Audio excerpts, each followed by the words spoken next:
Mary Stuart by Friedrich Schiller.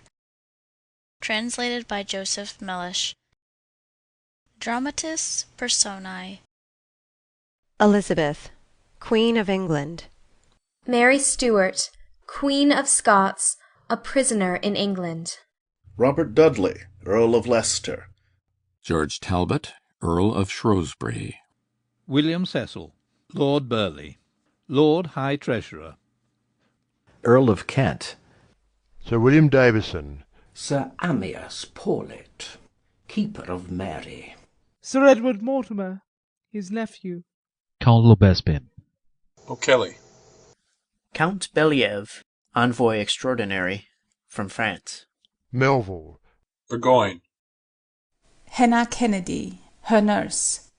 Margaret Curll, her attendant. Act 1. A common apartment in the castle of Fotheringay. Hannah Kennedy, contending violently with Paulette, who is about to break open a closet, Drury, with an iron crown. How now, sir? What fresh outrage have we here? Back from that cabinet! Whence came the jewel? I know 'twas from an upper chamber thrown, and you would bribe the gardener with your trinkets. A curse on woman's wiles! In spite of all my strict precaution, and my active search, still treasures here, still costly gems concealed, and doubtless there are more where this lay hid. Advancing towards the cabinet. Intruder! Back! Here lie my lady's secrets. Exactly what I seek. Drawing forth papers. Mere trifling papers, the amusements only of an idle pen to cheat the dreary tedium of a dungeon. In idle hours the evil mind is busy. Those writings are in French. So much the worse. That tongue betokens England's enemy. Sketches of letters to the Queen of England. I'll be their bearer. Ha! What glitters here? He touches a secret spring, and draws out jewels from a private drawer. A royal diadem enriched with stones, and studded with the fleur-de-lis of France. He hands it to his assistant. Here, take it, Drury. Lay it with the rest. Exit Drury. And ye have found the means to hide from us such costly things, and screen them until now from our inquiring eyes. O insolent and tyrant power to which we must submit! She can work ill as long as she hath treasures, for all things turn to weapons in her hands. O sir, be merciful. Deprive us not of the last jewel that adorns our life. 'Tis my poor lady's only joy to view this symbol of her former majesty. Your hands long since have robbed us of the rest. 'Tis in safe custody. In proper time 'twill be restored to you with scrupulous care. Who that beholds these naked walls could say that majesty dwelt here? Where is the throne? Where the imperial canopy of state? Must she not set her tender foot, still used to softest treading, on the rugged ground? With common pewter, which the lowliest dame would scorn, they furnish forth her homely table. Thus did she treat her spouse at Stirling once, and pledged the while her paramour in gold. Even the mirror's trifling aid withheld. The contemplation of her own vain image incites to hope, and prompts to daring deeds. Books are denied her to divert her mind. The Bible still is left to mend her heart. Even of her very lute she is deprived. Because she tuned it to her wanton airs. Is this a fate for her, the gentle-born, who in her very cradle was a queen? Who, reared in Catherine's luxurious court, enjoyed the fulness of each earthly pleasure? Was't not enough to rob her of her power? Must he then envy her its paltry tinsel? A noble heart in time resigns itself to great calamities with fortitude, But yet it cuts one to the soul to part at once with all life's little outward trappings. These are the things that turn the human heart to vanity, which should collect itself in penitence. For a lewd, vicious life, want and abasement are the only penance. If youthful blood has led her into error, with her own heart and God she must account. There is no judge in England over her. She shall have judgment where she hath transgressed. Her narrow bonds restrain her from transgression. And yet she found the means to stretch her arm into the world from out these narrow bonds, and with the torch of civil war inflame this realm against our queen, whom God preserve, and arm assassin bands. Did she not rouse from out these walls the malefactor Parry, and Babington, to the detested crime of regicide? And did this iron grate prevent her from decoying to her toils the virtuous heart of Norfolk? Saw we not the first best head in all this island fall a sacrifice for her upon the block? The noble house of Howard fell with him. And did this sad example terrify these mad adventurers, whose rival zeal plunges for her into this deep abyss?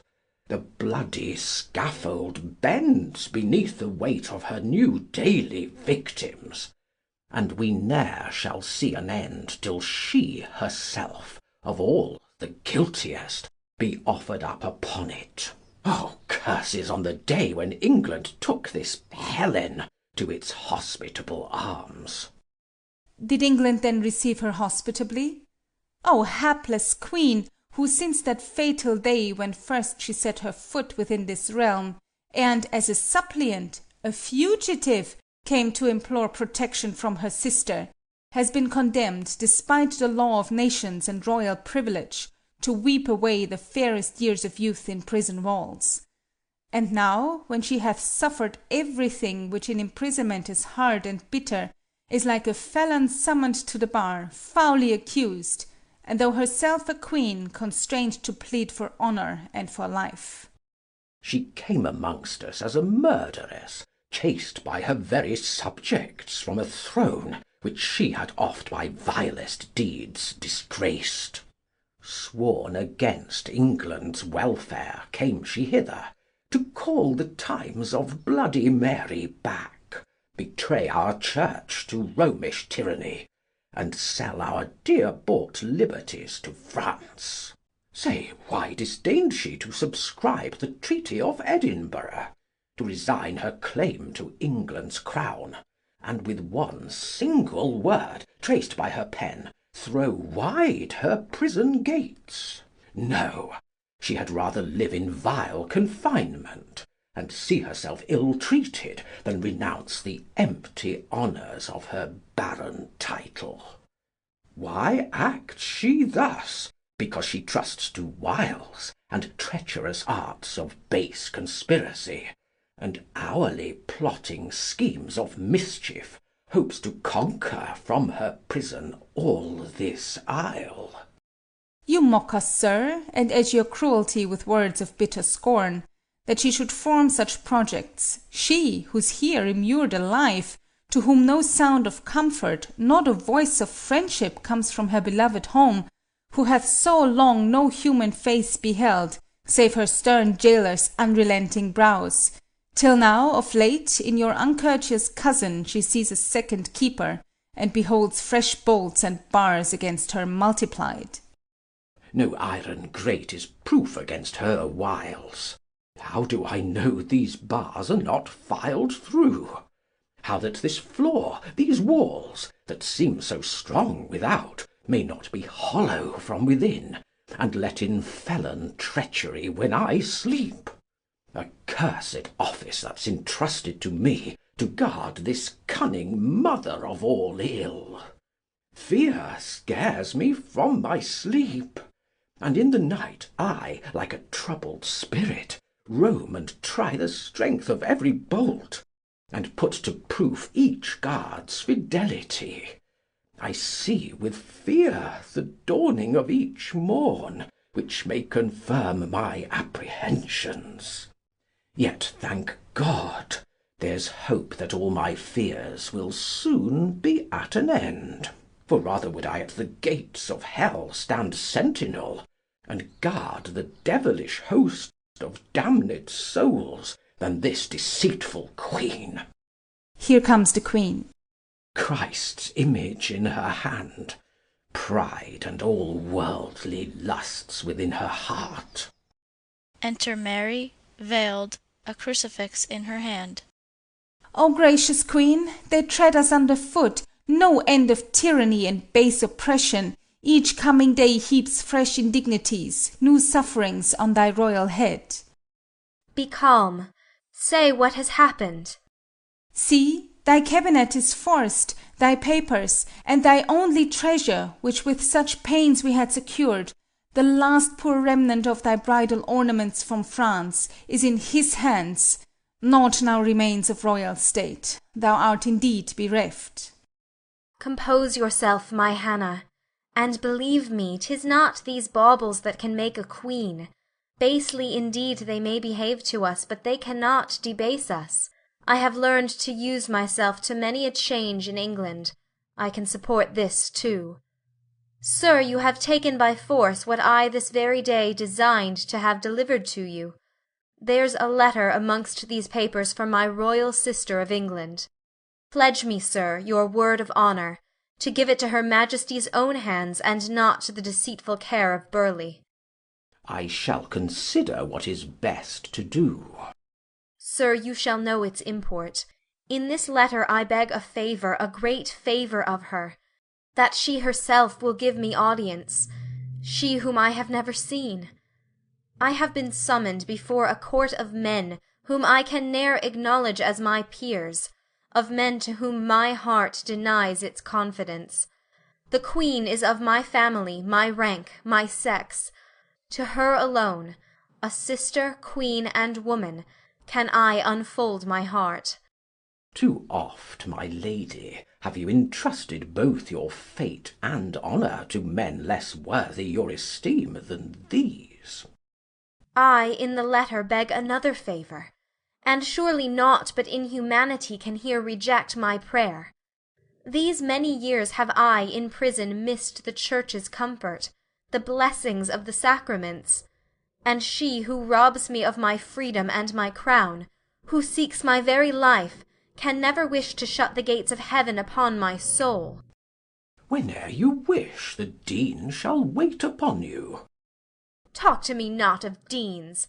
I ask the aid of one of my own church, a Catholic priest.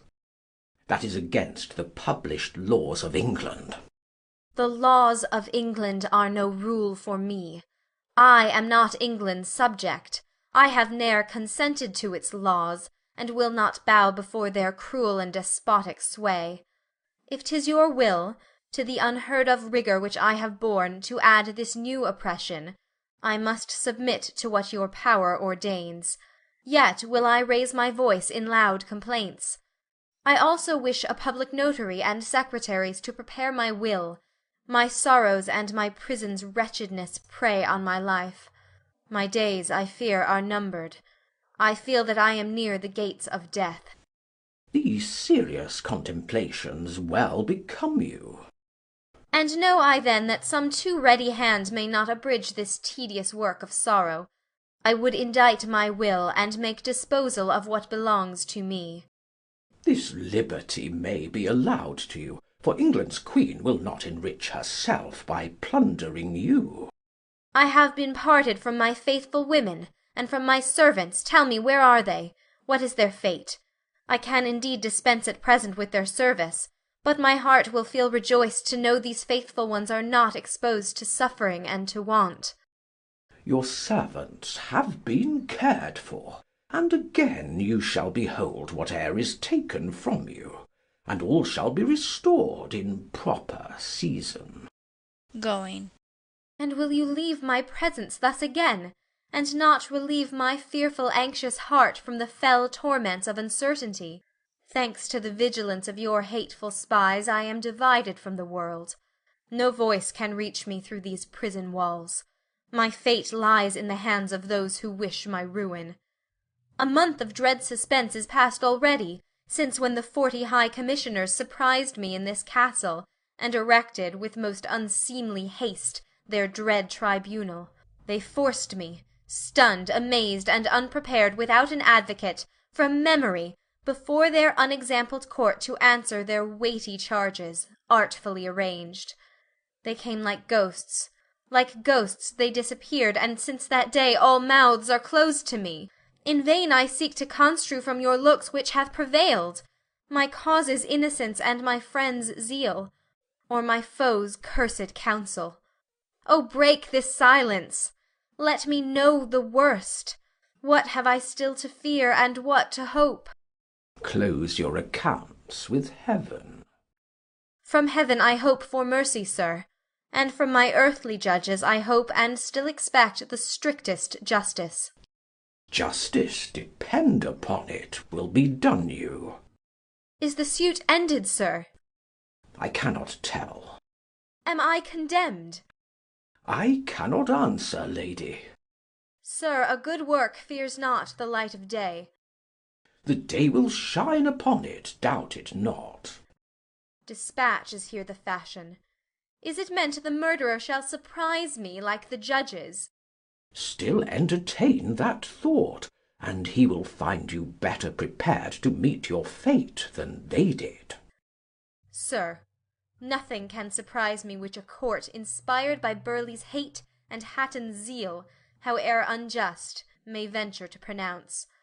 But I have yet to learn how far the Queen will dare in execution of the sentence. The sovereigns of England have no fear but for their conscience and their parliament. What justice hath decreed, her fearless hand will execute before the assembled world. Mortimer enters, and without paying attention to the Queen, addresses Paulette. Uncle, you're sought for.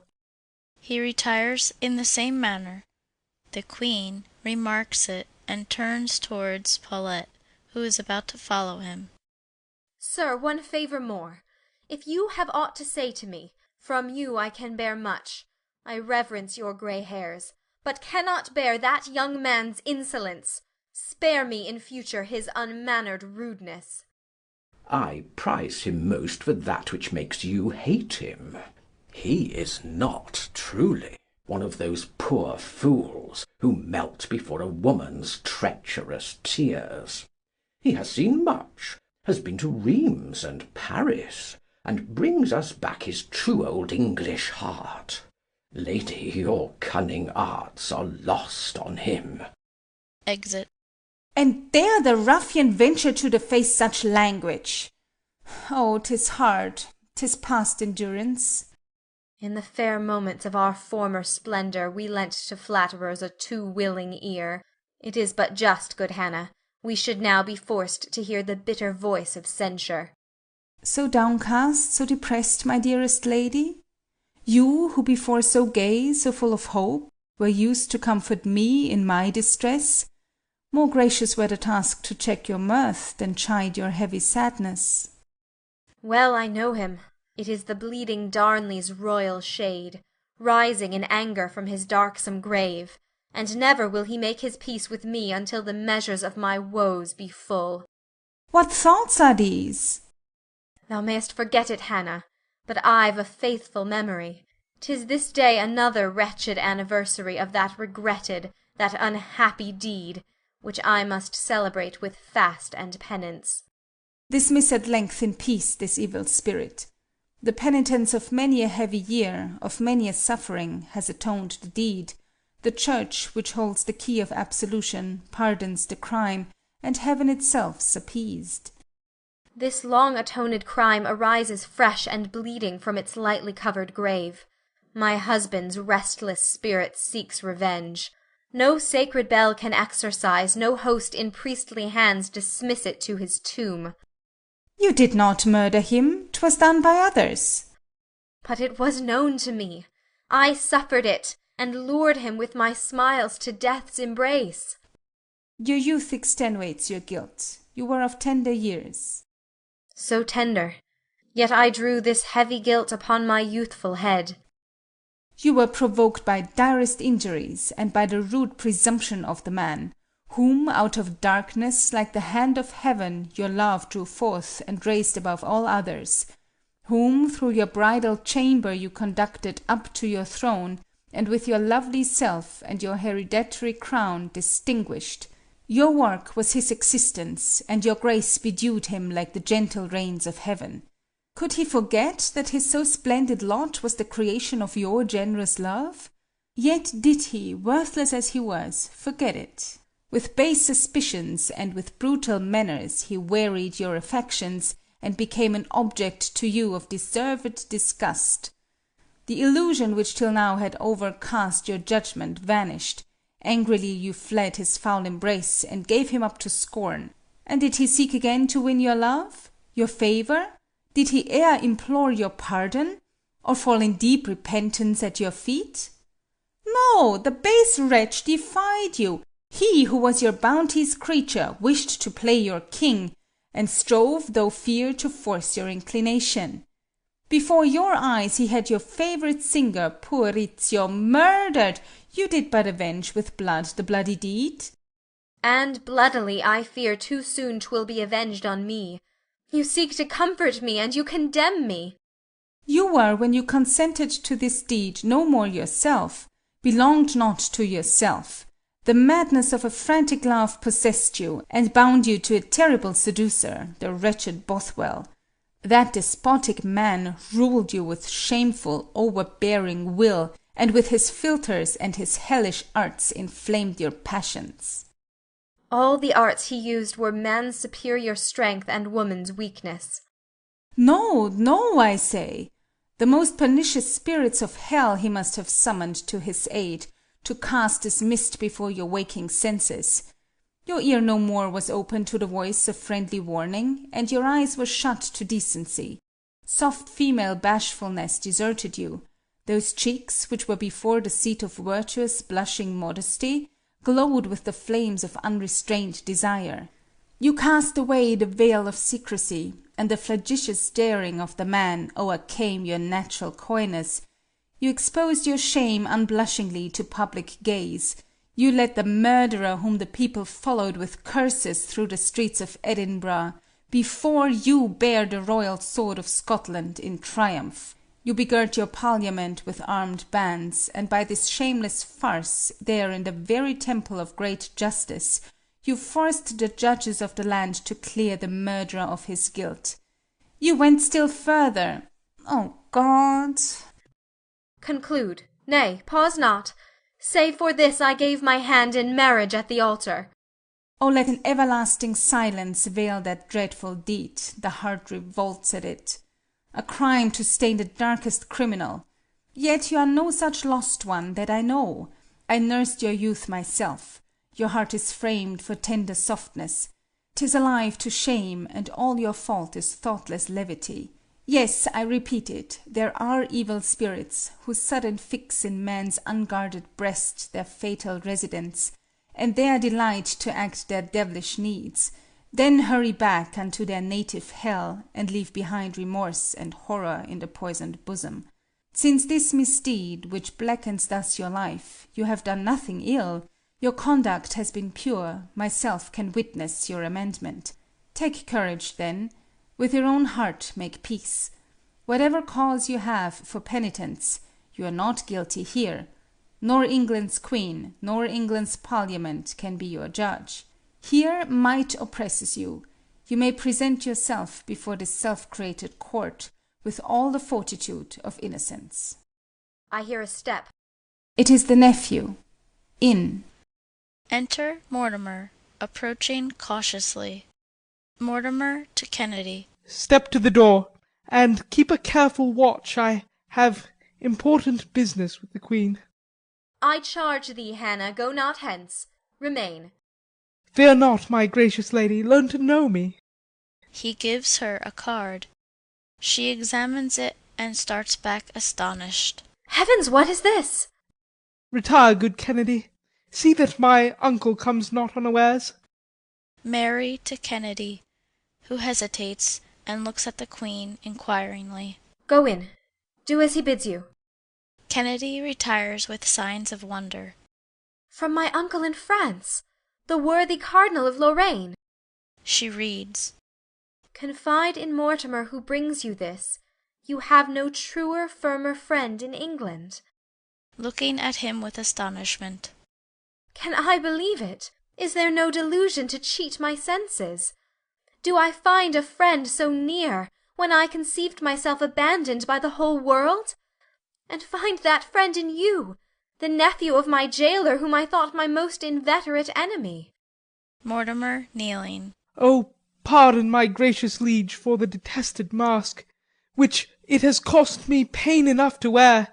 Yet through such means alone have I the power to see you, and to bring you help and rescue.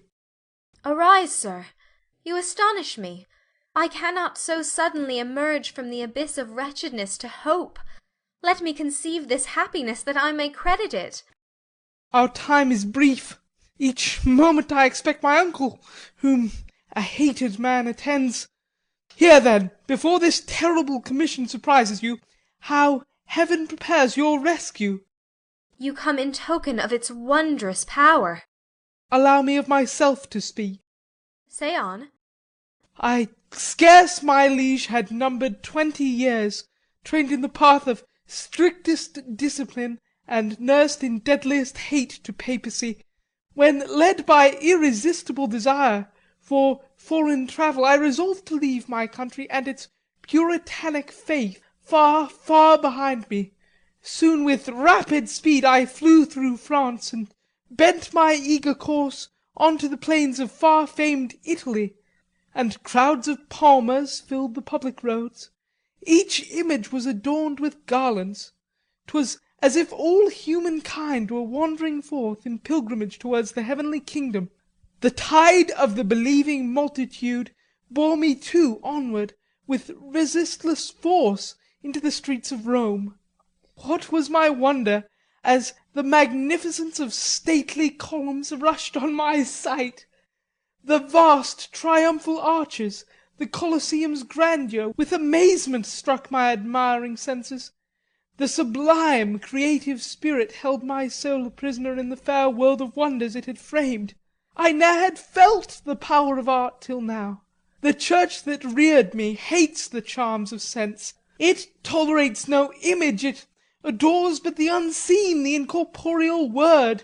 What were my feelings then, as I approached the threshold of the churches, and within heard heavenly music floating in the air, while from the walls and high-wrought roofs there streamed crowds of celestial forms in endless train, when the Most High, most glorious, pervaded my captivated sense in real presence, and when I saw the great and godlike visions, the Salutation, the Nativity, the Holy Mother, and the Trinity's descent, the luminous Transfiguration, and lost the Holy Pontiff, clad in all the glory of his office, bless the people!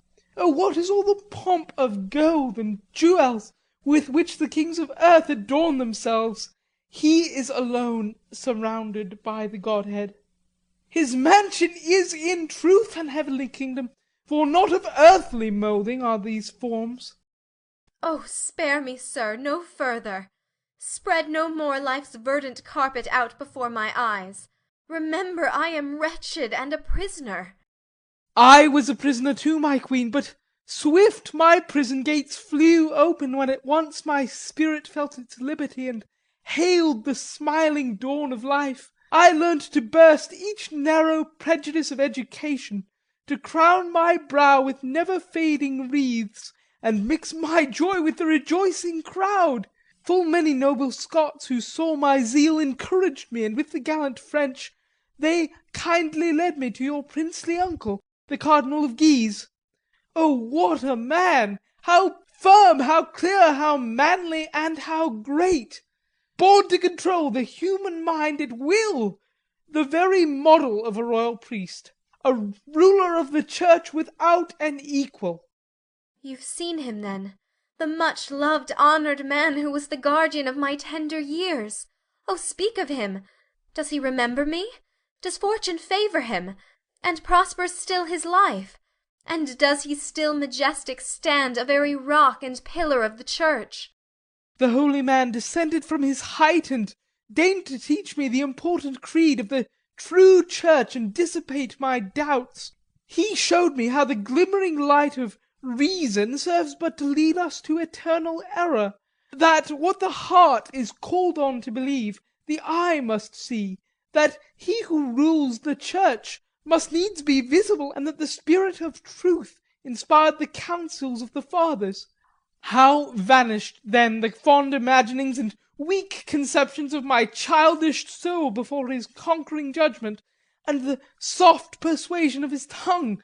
So I returned back to the bosom of the holy church, and at his feet abjured my heresies. Then of those happy thousands you are one, whom he with his celestial eloquence, like the immortal preacher of the mount, has turned and led to everlasting joy. The duties of his office called him soon to France, and I was sent by him to Rheims, where by the Jesuits' anxious labour priests are trained to preach our holy faith in England. There, mongst the Scots, I found the noble Morgan, and your true Leslie, Ross's learned bishop, who pass in France their joyless days of exile. I joined with heartfelt zeal these worthy men, and fortified my faith. As I one day roamed through the bishop's dwelling, I was struck with a fair female portrait. It was full of touching, wondrous charms. With magic might it moved my inmost soul, and there I stood speechless and overmastered by my feelings. Well, cried the bishop, may you linger thus in deep emotion near this lovely face, for the most beautiful of womankind is also matchless in calamity. She is a prisoner for our holy faith, and in your native land, alas, she suffers. Excellent man! All is not lost indeed, while such a friend remains in my misfortunes. Then he began with moving eloquence to paint the sufferings of your martyrdom. He showed me then your lofty pedigree, and your descent from Tudor's royal house. He proved to me that you alone have right to reign in England, not this upstart queen, the base-born fruit of an adulterous bed, whom Henry's self rejected as a bastard. He from my eyes removed delusion's mist, and taught me to lament you as a victim, to honour you as my true queen, whom I, deceived like thousands of my noble fellows, had ever hated as my country's foe. I would not trust his evidence alone. I questioned learned doctrine, I consulted the most authentic books of heraldry, and every man of knowledge whom I asked confirmed to me your claim's validity. And now I know that your undoubted right to England's throne has been your only wrong. This realm is justly yours by heritage, to which you innocently pine as prisoner. Oh, this unhappy right! 'Tis this alone which is the source of all my sufferings. Just at this time the tidings reached my ears of your removal from old Talbot's charge, and your committal to my uncle's care. It seemed to me that this disposal marked the wondrous outstretched hand of favouring heaven. It seemed to be a loud decree of fate that it had chosen me to rescue you. My friends concur with me. The cardinal bestows on me his counsel and his blessing, and tutors me in the hard task of feigning. The plan in haste digested, I commenced the journey homewards, and 10 days ago, on England's shores I landed, O my queen. I saw then, not your picture, but yourself. Oh, what a treasure do these walls enclose! No prison this, but an abode of gods, more splendid far than England's royal court. Happy, thrice happy he whose envied lot permits to breathe the selfsame air with you. It is a prudent policy in her to bury you so deep. All England's youth would rise at once in general mutiny, and not a sword lie quiet in its sheath. Rebellion would uprear its giant head through all this peaceful isle, if Britons once beheld their captive queen. 'Twere well with her if every Briton saw her with your eyes. Were each like me a witness of your wrongs, your meekness, and the noble fortitude with which you suffer these indignities, would you not then emerge from all these trials like a true queen? Your prison's infamy, hath it despoiled your beauty of its charms? You are deprived of all that graces life, yet round you life and light eternal beam. Ne'er on this threshold can I set my foot, that my poor heart with anguish is not torn, yet ravished with delight at gazing on you. Yet fearfully the fatal time draws near, and danger hourly growing presses on. I can delay no longer, can no more conceal the dreadful news. My sentence, then, it is pronounced. Speak freely, I can bear it. It is pronounced. The 42 judges have given the verdict, guilty, and the Houses of Lords and Commons, with the citizens of London, eagerly and urgently demand the execution of the sentence. The Queen alone still craftily delays, that she may be constrained to yield, but not from feelings of humanity or mercy. Sir, I am not surprised nor terrified. I have been long prepared for such a message. Too well I know my judges. After all their cruel treatment, I can well conceive they dare not now restore my liberty. I know their aim. They mean to keep me here in everlasting bondage, and to bury in the sepulchral darkness of my prison my vengeance with me, and my rightful claims. Oh no, my gracious Queen, they stop not there. Oppression will not be content to do its work by halves. As long as in you live, no dungeon can inter you deep enough. Your death alone can make her throne secure. Will she then dare, regardless of the shame, lay my crowned head upon the fatal block? She will most surely dare it. Doubt it not. And can she thus roll in the very dust her own and every monarch's majesty?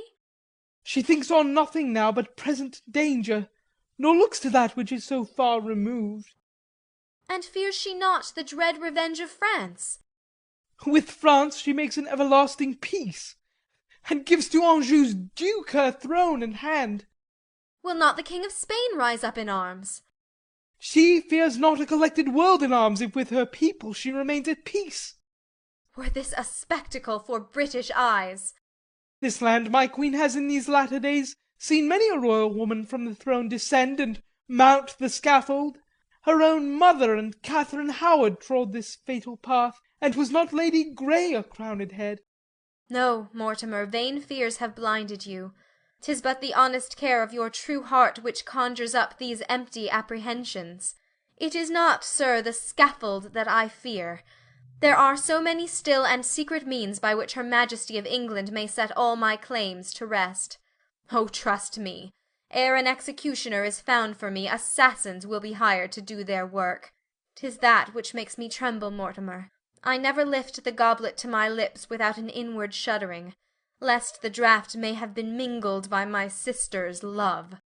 No, neither open or disguised murder shall e'er prevail against you. Fear no more. All is prepared. 12 nobles of the land are my confederates, and have pledged to-day, upon the sacrament, their faith to free you with dauntless arm from this captivity. Count Aubespine, the French ambassador, knows of our plot, and offers his assistance. 'Tis in his palace that we hold our meetings. You make me tremble, sir, but not for joy. An evil boding penetrates my heart. Know you then what you risk? Are you not scared by Babington and Tichborne's bloody heads set up as warnings upon London's bridge? Nor by the ruin of those many victims, who have in such attempts found certain death, and only made my chains the heavier? Fly hence, deluded, most unhappy youth! Fly, if there yet be time for you, before that crafty spy, Lord Burleigh, track your schemes, and mix his traitors in your secret plots. Fly hence. As yet success hath never smiled on Mary Stuart's champions. I am not scared by Babington and Tichborne's bloody heads, set up as warnings upon London's bridge, nor by the ruin of these many victims who have in their attempts found certain death. They also found therein immortal honour, and death in rescuing you is dearest bliss. It is in vain. Nor force nor guile can save me. My enemies are watchful, and the power is in their hands. It is not Paulet only and his dependent host. All England guards my prison gates. Elizabeth's free will alone can open them. Expect not that. One man alone on earth can open them. Oh, let me know his name. Lord Leicester. He? The Earl of Leicester? Your most bloody foe? The favourite of Elizabeth? Through him? If I am to be saved at all, 'twill be through him and him alone. Go to him, sir. Freely confide in him, and as a proof you come from me, present this paper to him. She takes a paper from her bosom. Mortimer draws back, and hesitates to take it. It doth contain my portrait. Take it, sir. I've borne it long about me, but your uncle's close watchfulness has cut me off from all communication with him. You were sent by my good angel. He takes it. Oh, my queen, explain this mystery. Lord Leicester will resolve it. Confide in him, and he'll confide in you. Who comes? Kennedy, entering hastily. 'Tis Paulet, and he brings with him a nobleman from court. It is Lord Burleigh. Collect yourself, my queen, and strive to hear the news he brings with equanimity. He retires through a side door, and Kennedy follows him. Enter Lord Burleigh and Paulet. You wished to-day assurance of your fate. My Lord of Burleigh brings it to you now. Hear it with resignation, as beseems you. I hope with dignity, as it becomes my innocence and my exalted station. I come deputed from the Court of Justice. Lord Burleigh lends that court his willing tongue, which was already guided by his spirit. You speak as if no stranger to the sentence. Lord Burleigh brings it, therefore do I know it. It would become you better, Lady Stuart, to listen less to hatred. I but name my enemy. I said not that I hate him, but to the matter, sir. You have acknowledged the jurisdiction of the 42. My lord, excuse me if I am obliged so soon to interrupt you. I acknowledged, say you, the competence of the commission. I never have acknowledged it, my lord. How could I so?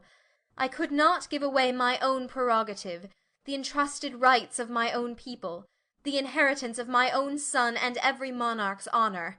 The very laws of England say I could not. It is enacted by the English laws that every one who stands arraigned of crime shall plead before a jury of his equals. Who is my equal in this high commission? Kings only are my peers. But yet you heard the points of accusation, answered them before the court. 'Tis true. I was deceived by Hatton's crafty counsel.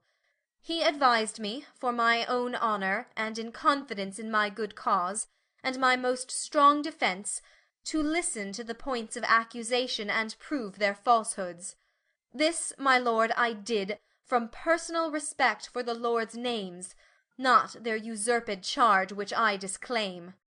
Acknowledge you the court or not, that is only a point of mere formality, which cannot here arrest the course of justice. You breathe the air of England, you enjoy the law's protection and its benefits. You therefore are its subject. Sir, I breathe the air within an English prison walls. Is that to live in England, to enjoy protection from its laws? I scarcely know, and never have I pledged my faith to keep them. I am no member of this realm. I am an independent and a foreign queen. And do you think that the mere name of queen can serve you as a charter to foment in other countries, with impunity, this bloody discord? Where would be the state's security if the stern sword of justice could not as freely smite the guilty brow of the imperial stranger as the beggar's? I do not wish to be exempt from judgment. It is the judges only I disclaim. The judges? How now, madam? Are they then base wretches, snatched at hazard from the crowd? Vile wranglers that make sale of truth and justice? Oppression's willing hirelings and its tools? Are they not all the foremost of the land? Too independent to be else than honest, and too exalted not to soar above the fear of kings or base servility? Are they not those who rule the generous people in liberty and justice, men whose names I need but mention to dispel each doubt, each mean suspicion which is raised against them? Stands not the reverend primate at their head, the pious shepherd of his faithful people, the learned Talbot, keeper of the seals, and Howard, who commands our conquering fleets? Say then, could England's sovereign do more than out of all the monarchy elect the very noblest and appoint them judges in this great suit? And were it probable that party hatred could corrupt one heart, can 40 chosen men unite to speak a sentence just as passion gives command? I am struck dumb by that tongue's eloquence which ever was so ominous to me. And how shall I, a weak untutored woman, cope with so subtle, learned an orator? Yes, truly, were these lords as you describe them, I must be mute. My cause were lost indeed beyond all hope if they pronounce me guilty. But, sir, these names, which you are pleased to praise, these very men whose weight you think will crush me, I see performing in the history of these dominions very different parts. I see this high nobility of England, this grave majestic senate of the realm, like to an eastern monarch's vilest slaves, flatter my uncle Henry's sultan fancies. I see this noble reverend House of Lords, venal alike with the corrupted commons, make statutes and annul them, ratify a marriage and dissolve it as the voice of power commands. To-day it disinherits, and brands the royal daughters of the realm with the vile name of bastards, and to-morrow crowns them as queens and leads them to the throne. I see them in 4 reigns, with pliant conscience, 4 times abjure their faith, renounce the Pope with Henry, yet retain the old belief, reform themselves with Edward, hear the mass again with Mary, with Elizabeth, who governs now, reform themselves again. You say you are not versed in England's laws. You seem well read, methinks, in her disasters. And these men are my judges, my Lord Treasurer. Towards you I will be just, be you but just to me. 'Tis said that you consult with zeal the good of England and of England's queen, are honest, watchful, indefatigable. I will believe it.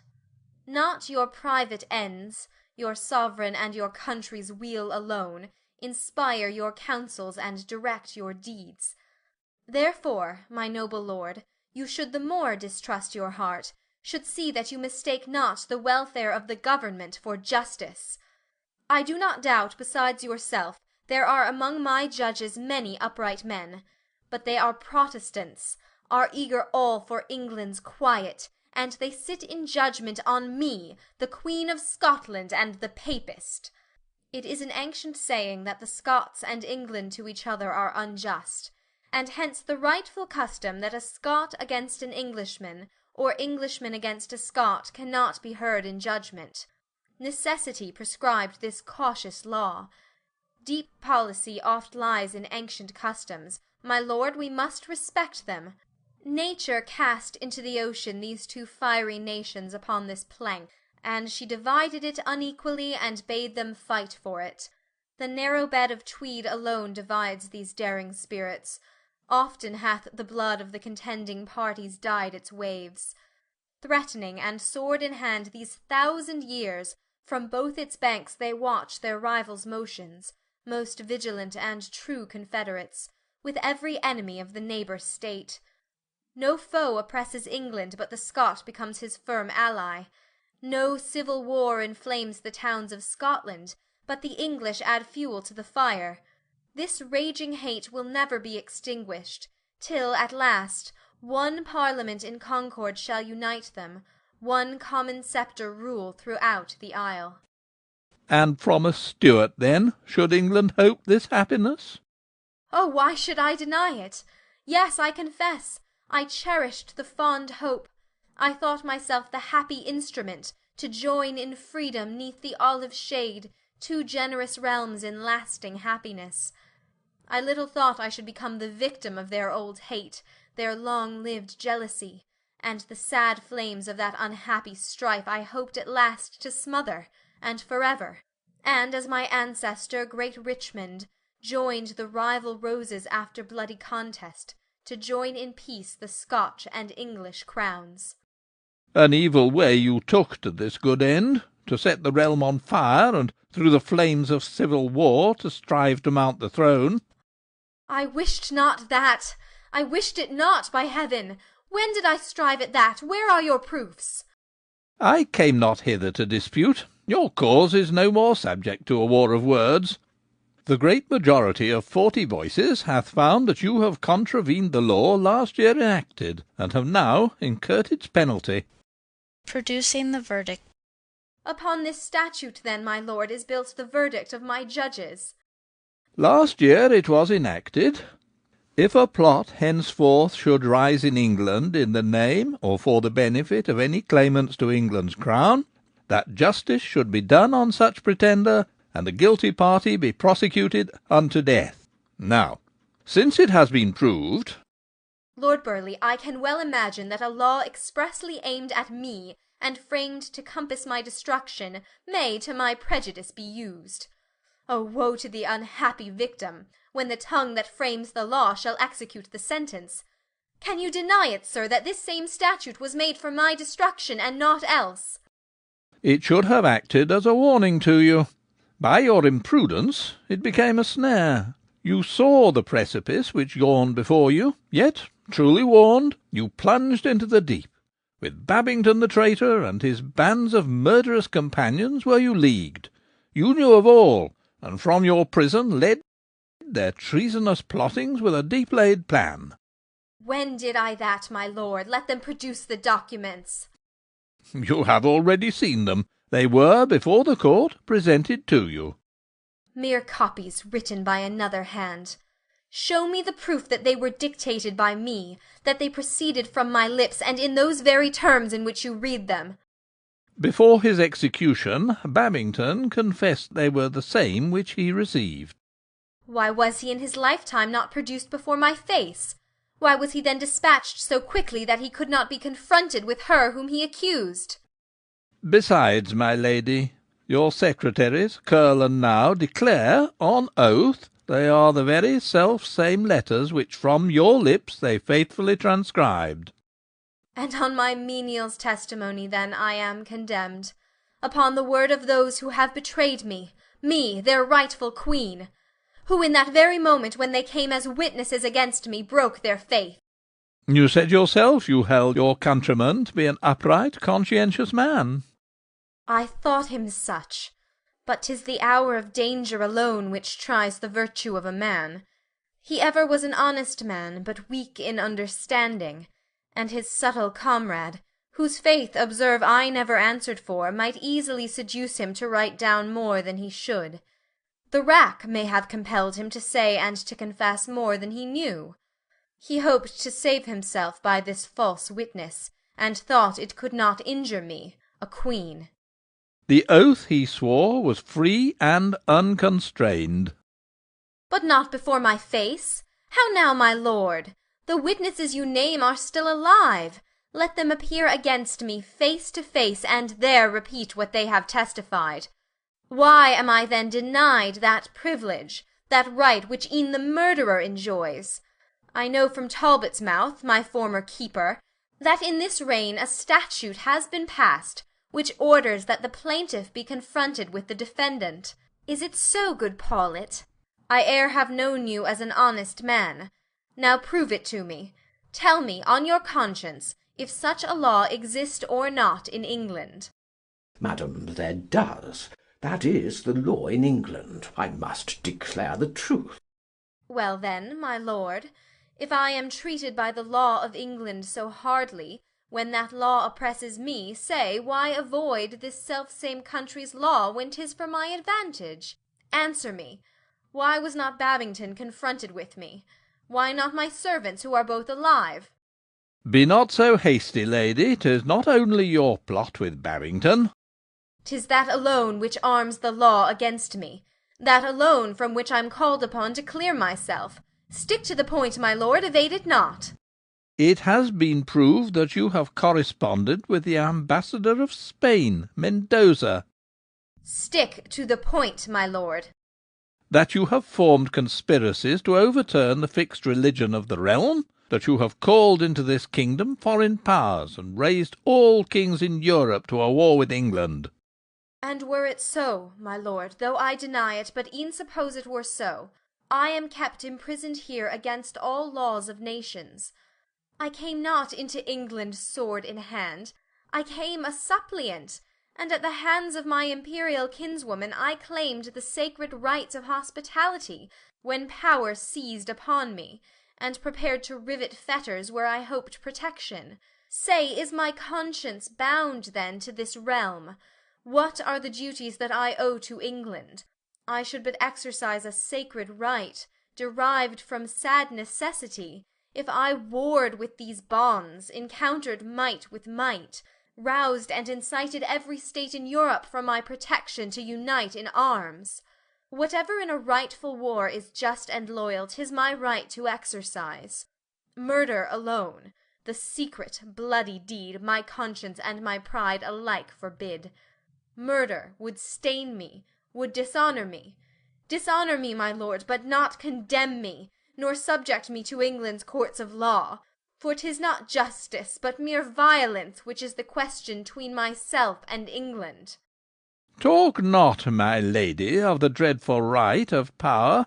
'Tis seldom on the prisoner's side. I am the weak, she is the mighty one. 'Tis well, my lord, let her then use her power. Let her destroy me, let me bleed, that she may live secure. But let her then confess that she hath exercised her power alone, and not contaminate the name of justice. Let her not borrow from the laws the sword to rid her of her hated enemy. Let her not clothe in this religious garb the bloody daring of licentious might. Let not these juggling tricks deceive the world. Returning the sentence. Though she may murder me, she cannot judge me. Let her no longer strive to join the fruits of vice with virtue's fair and angel show, but let her dare to seem the thing she is. Exit. She scorns us, she defies us, will defy us even at the scaffold's foot. This haughty heart is not to be subdued. Say, did the sentence surprise her? Did you see her shed one tear, or even change her colour? She disdains to make appeal to our compassion. Well she knows the wavering mind of England's queen. Our apprehensions make her bold. My lord, take the pretext away which buoys it up, and you shall see this proud defiance fail that very moment. I must say, my lord, irregularities have been allowed in these proceedings. Babington and Ballard should have been brought, with her 2 secretaries, before her, face to face.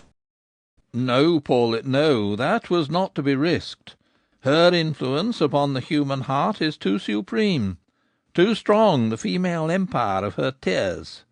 Her secretary, Curll, if brought before her and called upon to speak the weighty word on which her life depends, would straight shrink back, and fearfully revoke his own confession. Then England's enemies will fill the world with evil rumours, and the formal pomp of these proceedings to the minds of all will only signalise an act of outrage. That is the greatest torment of our queen, that she can never escape the blame. O God, had but this lovely mischief died before she set her faithless foot on English ground. Amen, say I. Had sickness but consumed her.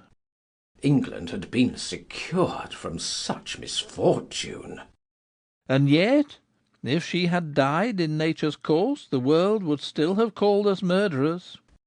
'Tis true, the world will think despite of us whate'er it list. Yet, could it not be proved, and it would make less noise? Why, let it make what noise it may. It is not clamorous blame, 'tis righteous censure only which can wound.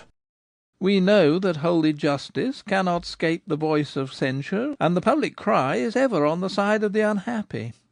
Envy pursues the laurelled conqueror.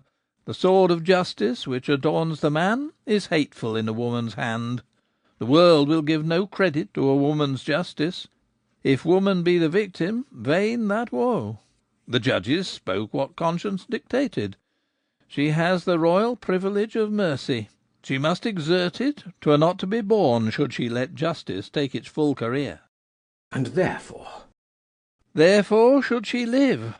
Oh no, she must not live, it must not be. 'Tis this, even this, my friend, which so disturbs the Queen, and scares all slumber from her couch. I read her soul's distracting contest in her eyes. She fears to speak her wishes, yet her silent looks significantly ask, is there not one among my many servants to save me from this sad alternative, either to tremble in eternal fear upon my throne, or else to sacrifice a queen of my own kindred on the block? 'Tis even so, nor can it be avoided. Well might it be avoided, thinks the Queen, if she only had more attentive servants. How more attentive? Such as could interpret a silent mandate. What, a silent mandate? Who, when a poisonous adder is delivered unto their hands, would keep the treacherous charge as if it were a sacred, precious jewel. A precious jewel is the Queen's good name and spotless reputation. Good my lord, one cannot guard it with sufficient care. When out of Shrewsbury's hands the Queen of Scots was trusted to Sir Amias Paulet's care, the meaning was— I hope to God, my lord, the meaning was to give the weightiest charge into the purest hands. My lord, by heaven I had disdained this bailiff's office, had I not thought the service claimed the care of the best man that England's realm can boast. Let me not think I am indebted for it to anything but my unblemished name. Spread the report she wastes, grows sicker still, and sicker, and expires at last in peace. Thus will she perish in the world's remembrance, and your good name is pure. But not my conscience. Though you refuse us, sir, your own assistance, you will not sure prevent another's hand. No murderer's foot shall e'er approach her threshold while she's protected by my household gods. Her life's a sacred trust. To me the head of Queen Elizabeth is not more sacred. Ye are the judges, judge and break the staff, and when 'tis time, then let the carpenter with axe and saw appear to build the scaffold. My castle's portals shall be open to him, the sheriff, and the executioners. Till then she is entrusted to my care, and be assured I will fulfil my trust. She shall nor do nor suffer what's unjust. Exeunt. Act 2. London. A hall in the Palace of Westminster. The Earl of Kent and Sir William Davison meeting. Is that my Lord of Kent? So soon returned? Is then the tourney, the carousal, over? How now? Were you not present at the tilt? My office kept me here. Believe me, sir, you've lost the fairest show which ever state devised, or graceful dignity performed. For beauty's virgin fortress was presented as by desire invested. The Earl Marshal, the Lord High Admiral, and 10 other knights belonging to the Queen defended it, and France's cavaliers led the attack. A herald marched before the gallant troop, and summoned in a madrigal the fortress, and from the walls the Chancellor replied. And then the artillery was played, and nosegays breathing delicious fragrance were discharged from neat field pieces. But in vain, the storm was valiantly resisted, and desire was forced, unwillingly, to raise the siege. A sign of evil boding, good my lord, for the French suitors. Why, you know that this was but in sport. When the attack's in earnest, the fortress will, no doubt, capitulate. Ha! Think you so? I never can believe it. The hardest article of all is now adjusted and acceded to by France. The Duke of Anjou is content to hold his holy worship in a private chapel, and openly he promises to honour and to protect the realm's established faith. Had ye but heard the people's joyful shouts where'er the tidings spread, for it has been the country's constant fear that Queen might die without immediate issue of her body, and England bear again the Romish chains if Mary Stuart should ascend the throne. This fear appears superfluous. She goes into the bridal chamber. Mary Stuart enters the gates of death. The Queen approaches. Enter Elizabeth, led in by Leicester, Count L'Aubespine, Bellievre, Lords Shrewsbury and Burleigh, with other French and English gentlemen. Count, I am sorry for these noblemen whose gallant zeal hath brought them over sea to visit these our shores, that they with us must miss the splendour of Saint-Germain's court. Such pompous festivals of godlike state I cannot furnish as the royal court of France. A sober and contented people, which crowd around me with 1,000 blessings whene'er in public I present myself. This is the spectacle which I can show, and not without some pride, to foreign eyes. The splendour of the noble dames who bloom in Catherine's beauteous garden would, I know, eclipse myself, and my more modest merits. The court of England has one lady only, to show the wondering foreigner. But all that charms our hearts in the accomplished sex is seen united in her single person. Great Majesty of England, suffer us to take our leave, and to our royal master, the Duke of Anjou, bring the happy news. The hot impatience of his heart would not permit him to remain at Paris. He at Amiens awaits the joyful tidings, and thence to Calais reach his posts to bring with winged swiftness to his tranced ear the sweet consent which, still we humbly hope, your royal lips will graciously pronounce. Press me no further now, Count Bellievre. It is not now a time, I must repeat, to kindle here the joyful marriage torch. The heavens lower black and heavy o'er this land, and weeds of mourning would become me better than the magnificence of bridal robes. A fatal blow is aimed against my heart, a blow which threatens to oppress my house. We only ask your Majesty to promise your royal hand when brighter days shall come. Monarchs are but the slaves of their condition. They dare not hear the dictates of their hearts. My wish was ever to remain unmarried, and I had placed my greatest pride in this, that men hereafter on my tomb might read, "Here rests the Virgin Queen." But my good subjects are not content that this should be. They think, e'en now, they often think upon the time when I shall be no more. 'Tis not enough that blessings now are showered upon this land, they ask a sacrifice for future welfare. And I must offer up my liberty, my virgin liberty, my greatest good, to satisfy my people. Thus they forced a lord and master on me. 'Tis by this I see that I am nothing but a woman in their regard. And yet methought that I had governed like a man, and like a king. Well wot I that it is not serving God to quit the laws of nature, and that those who here have ruled before me merit praise, that they have oped the cloister gates, and given thousands of victims of ill-taught devotion back to the duties of humanity. But yet a queen who hath not spent her days in fruitless idle contemplation, who without murmur indefatigably performs the hardest of all duties, she should be exempted from that natural law which doth ordain one half of humankind shall ever be subservient to the other. Great Queen, you have upon your throne done honour to every virtue. Nothing now remains but to the sex, whose greatest boast you are, to be the leading star and give the great example of its most consistent duties. 'Tis true, the man exists not who deserves that you to him should sacrifice your freedom. Yet if a hero's soul, descent, and rank, and manly beauty can make mortal man deserving of this honour. Without doubt, my lord ambassador, a marriage union with France's royal son would do me honour.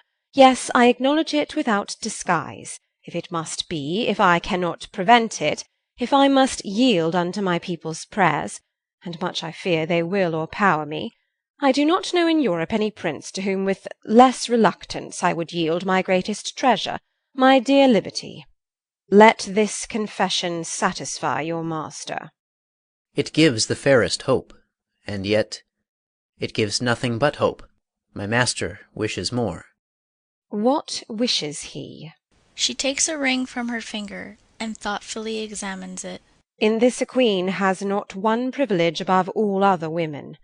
This common token marks one common duty, one common servitude. The ring denotes marriage, and 'tis of rings a chain is formed. Convey this present to his highness. 'Tis as yet no chain, it binds me not as yet, but out of it may grow a link to bind me. This present, in his name, upon my knees I do receive, great queen, and press the kiss of homage on the hand of her who is henceforth my princess. Elizabeth to the Earl of Leicester, whom she, during the last speeches, had continually regarded. By your leave, my lord. She takes the blue ribbon from his neck, and invests Bellievre with it. Invest his highness with this ornament, as I invest you with it, and receive you into the duties of my gallant order, and honni soit qui mal y pense. Thus perish all jealousy between our several realms, and let the bond of confidence reunite henceforth the crowns of Britain and of France. Most sovereign queen, this is a day of joy.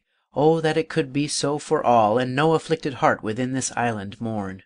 See, mercy beams upon thy radiant brow. Let the reflection of its cheering light fall on a wretched princess, who concerns Britain and France alike. No further, Count. Let us not mix two inconsistent things. If France be truly anxious for my hand, it must partake my interests and renounce alliance with my foes. In thine own eyes, would she not seem to act unworthily, if in this joyous treaty she forgot this hapless queen, the widow of her king, in whose behalf her honour and her fate are bound to plead for grace? Thus urged, I know to rate this intercession at its worth. France has discharged her duties as a friend. I will fulfil my own as England's queen. She bows to the French ambassadors, who, with the other gentlemen, retire respectfully. Enter Burleigh, Leicester, and Talbot.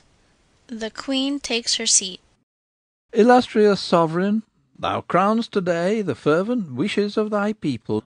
Now we can rejoice in the propitious days which thou bestowest upon us, and we look no more with fear and trembling towards the time which, charged with storms, futurity presented. Now but one only care disturbs this land. It is a sacrifice which every voice demands. Oh, grant but this, and England's peace will be established now and evermore. What wish they still, my lord? Speak. They demand the Stuart's head. If to thy people thou wouldst now secure the precious boon of freedom, and the fair light of truth so dearly won, then she must die. If we are not to live in endless terror for thy precious life, the enemy must fall. For well thou know'st that all thy Britons are not true alike. Romish idolatry has still its friends in secret in this island, who foment the hatred of our enemies. Their hearts all turn towards this Stuart. They are leagued with the two plotting brothers of Lorraine, the foes inveterate of thy house and name. 'Gainst thee this raging faction hath declared a war of desolation, which they wage with the deceitful instruments of hell at Rheims, the Cardinal Archbishop's see. There is the arsenal from which they dart, these lightnings. There the school of regicide. Thence in 1,000 shapes disguised are sent their secret missionaries to this isle, their bold and daring zealots, for from thence have we not seen the third assassin come? And inexhausted is the direful breed of secret enemies in this abyss, while in her castle sits at Fotheringay the Ate of this everlasting war, who with the torch of love spreads flames around, For her who sheds delusive hope on all, youth declares itself to certain death. To set her free is the pretence, the aim is to establish her upon the throne. For this accursed house of Guise denies thy sacred right, and in their mouths thou art a robber of the throne, whom chance has crowned. By them this thoughtless woman was deluded proudly to style herself the Queen of England. No peace can be with her and with her house. Their hatred is too bloody, and their crimes too great. Thou must resolve to strike or suffer. Her life is death to thee, her death thy life. My lord, you bear a melancholy office. I know the purity which guides your zeal, the solid wisdom which informs your speech. And yet I hate this wisdom. When it calls for blood, I hate it in my inmost soul.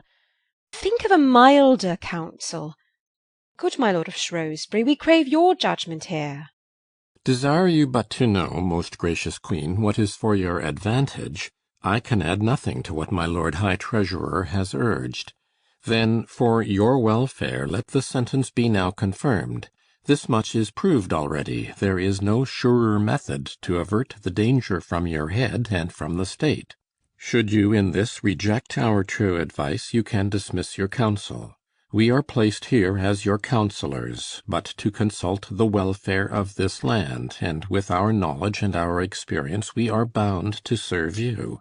But in what's good and just, most gracious queen, you have no need of counselors. Your conscience knows it full well, and it is written there. Nay, it were overstepping our commission if we attempted to instruct you in it. Yet speak, my worthy lord of Shrewsbury, 'tis not our understanding fails alone. Our heart too feels it wants some sage advice. Well did you praise the upright zeal which fires Lord Burleigh's loyal breast. My bosom too, although my tongue be not so eloquent, beats with no weaker, no less faithful pulse. Long may you live, my queen, to be the joy of your delighted people, to prolong peace and its envied blessings in this realm. Ne'er hath this isle beheld such happy days since it was governed by its native kings. Oh, let it never buy its happiness with its good name. At least may Talbot's eyes be closed in death ere this shall come to pass. Forbid it, heaven, that our good name be stained. Then must you find some other way than this to save thy kingdom, for the sentence passed of death against the Stuart is unjust. You cannot upon her pronounce a sentence who is not subject to you. Then it seems my council and my parliament have erred. Each bench of justice in the land is wrong, which did with one accord admit this right.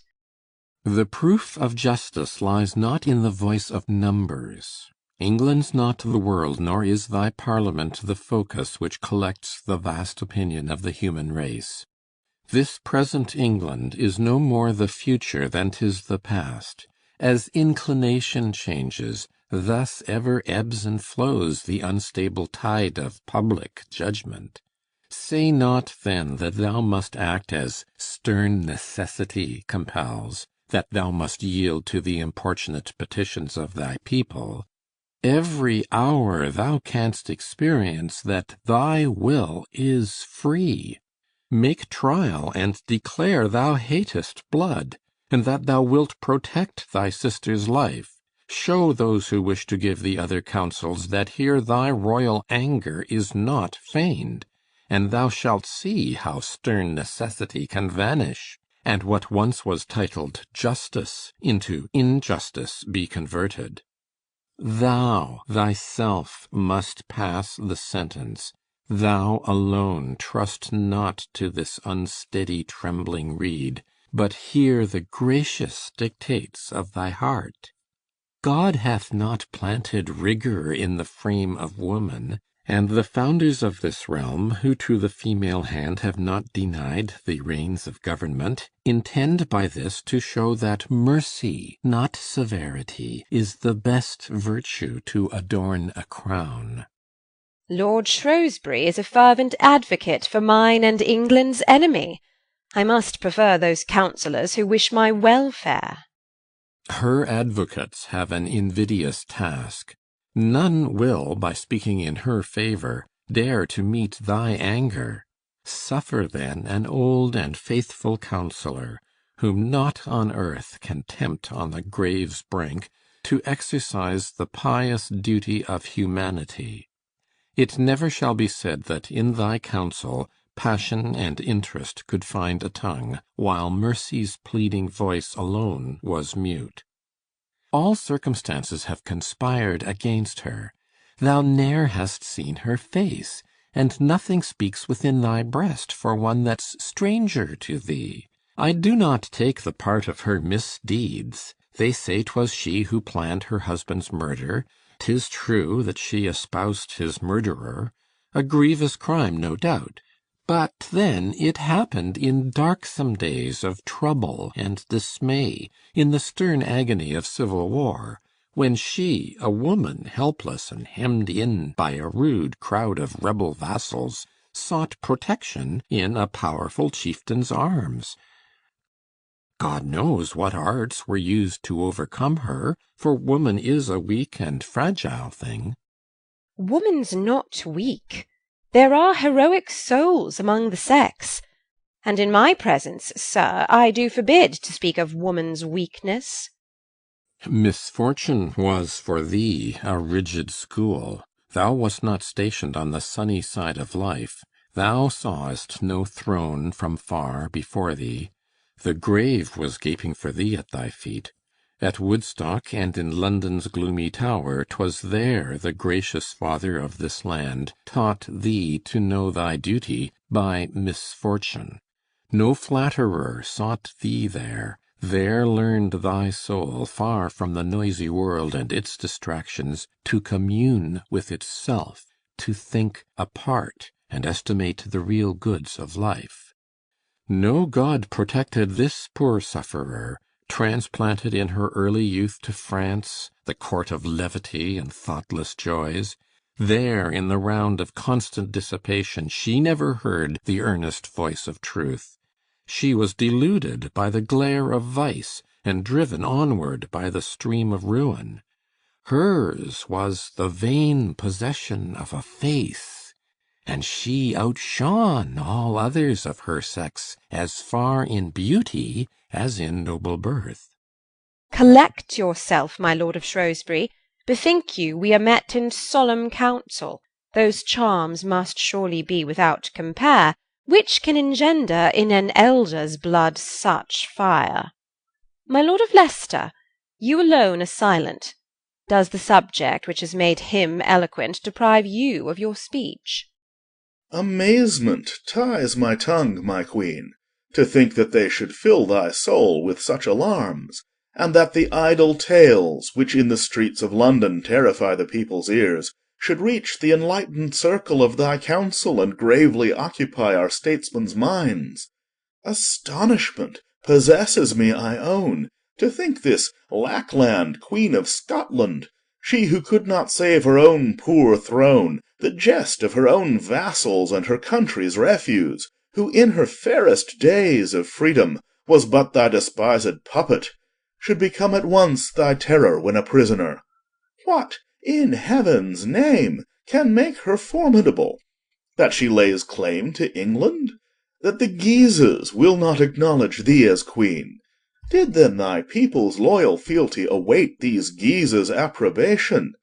Can these Guises, with their objections, ever shake the right which birth hath given thee, which with one consent the votes of Parliament have ratified?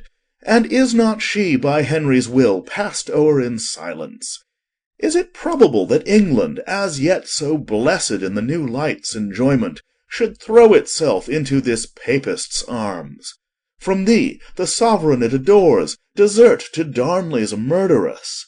What will they, then, these restless men who even in thy lifetime torment thee with a successor, who cannot dispose of thee in marriage soon enough to rescue church and state from fancied peril? Stand'st thou not blooming there in youthful prime, while each step leads her towards the expecting tomb? By heavens, I hope thou wilt full many a year walk o'er the Stuart's grave, and ne'er become thyself the instrument of her sad end. Lord Leicester hath not always held this tone. 'Tis true I in the court of justice gave my verdict for her death. Here in the council I may consistently speak otherwise. Here right is not the question, but advantage. Is this a time to fear her power, when France, her only succour, has abandoned her?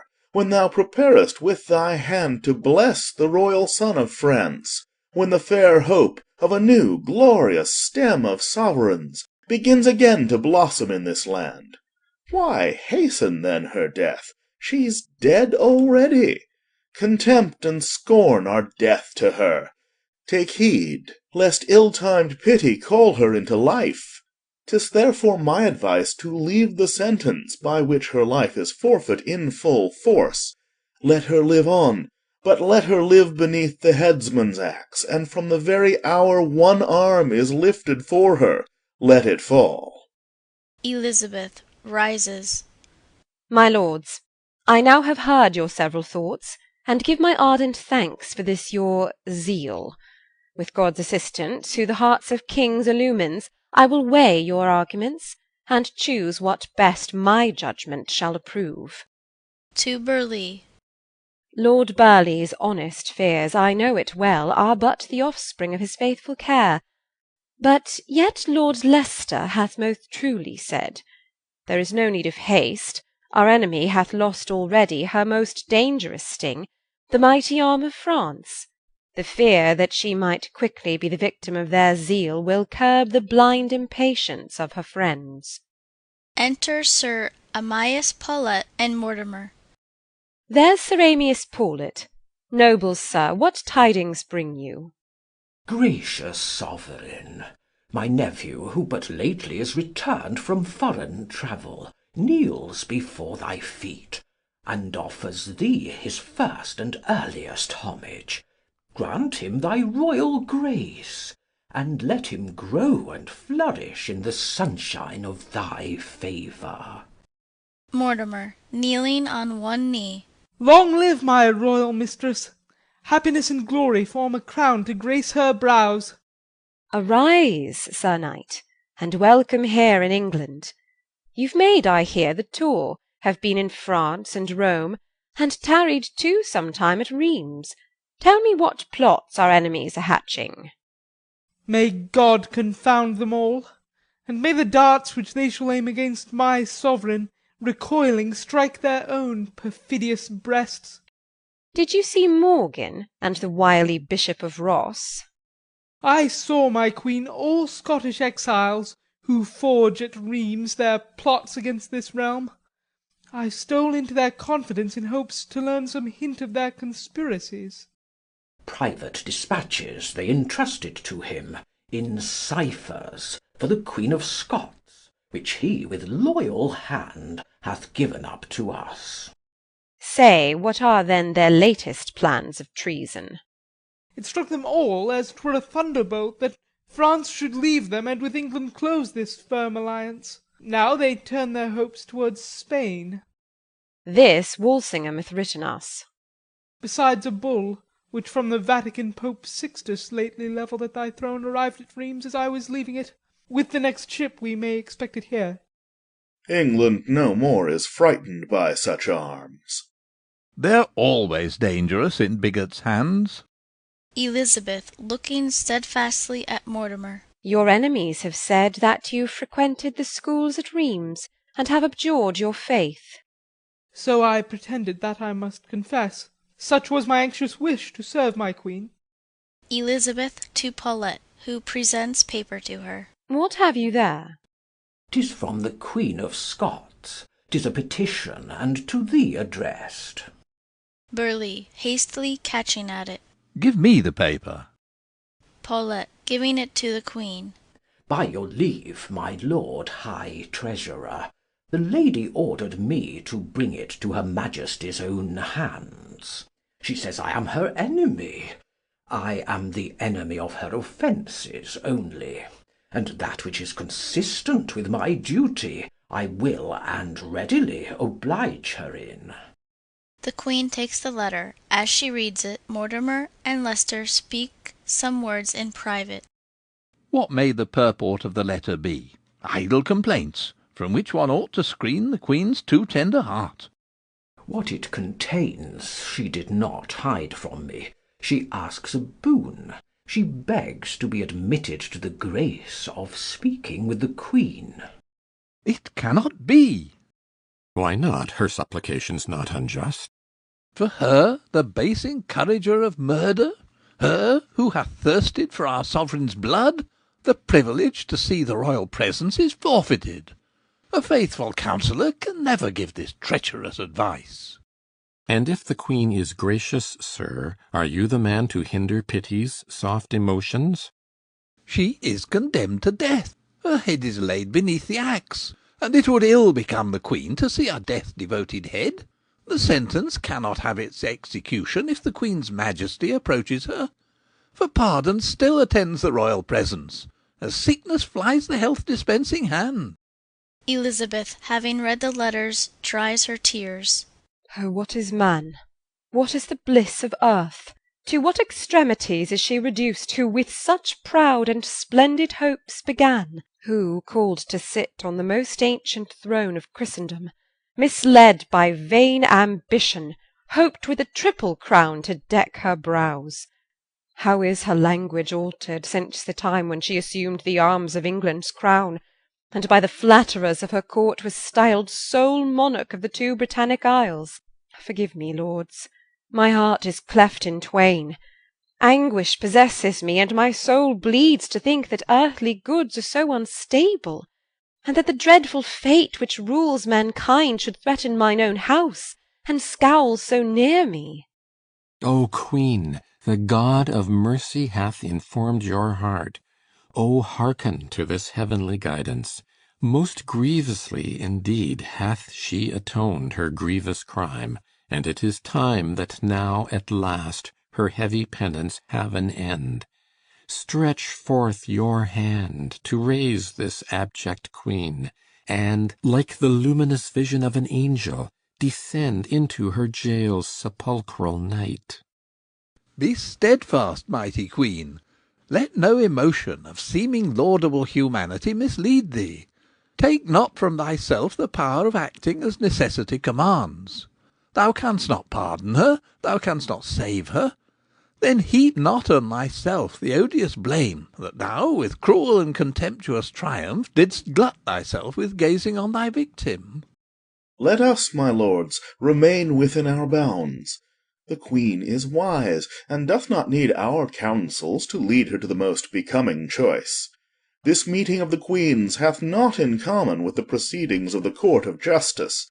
The law of England, not the monarch's will, condemns the Queen of Scotland, and 'twere worthy of the great soul of Queen Elizabeth to follow the soft dictates of her heart, though justice swerves not from its rigid path. Retire, my lords. We shall perhaps find means to reconcile the tender claims of pity with what necessity imposes on us. And now retire. The lords retire. She calls Sir Edward Mortimer back. Sir Edward Mortimer, you've shown a spirit of adventurous courage and self-possession far beyond your years. He who has timely learnt to play so well the difficult dissembler's needful task becomes a perfect man before his time, and shortens his probationary years. Fate calls you to a lofty scene of action. I prophesy it, and can, happily for you, fulfil myself my own prediction. Illustrious mistress, what I am, and all I can accomplish, is devoted to you. You've made acquaintance with the foes of England. Their hate against me is implacable. Their fell designs are inexhaustible. As yet, indeed, Almighty Providence hath shielded me, but on my brows the crown forever trembles, while she lives who fans their bigot zeal and animates their hopes. She lives no more, as soon as you command it.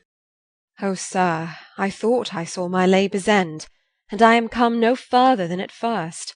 I wish to let the laws of England act, and keep my own hands pure from blood's defilement. The sentence is pronounced. What gain I by it? It must be executed, Mortimer, and I must authorize the execution. The blame will ever light on me. I must avow it, nor can save appearances. That is the worst. But can appearances disturb your conscience when the cause is just? You are unpractised in the world, Sir Knight. What we appear is subject to the judgment of all mankind, and what we are of no man. No one will be convinced that I am right. I must take care that my connivance in her death be wrapped in everlasting doubt.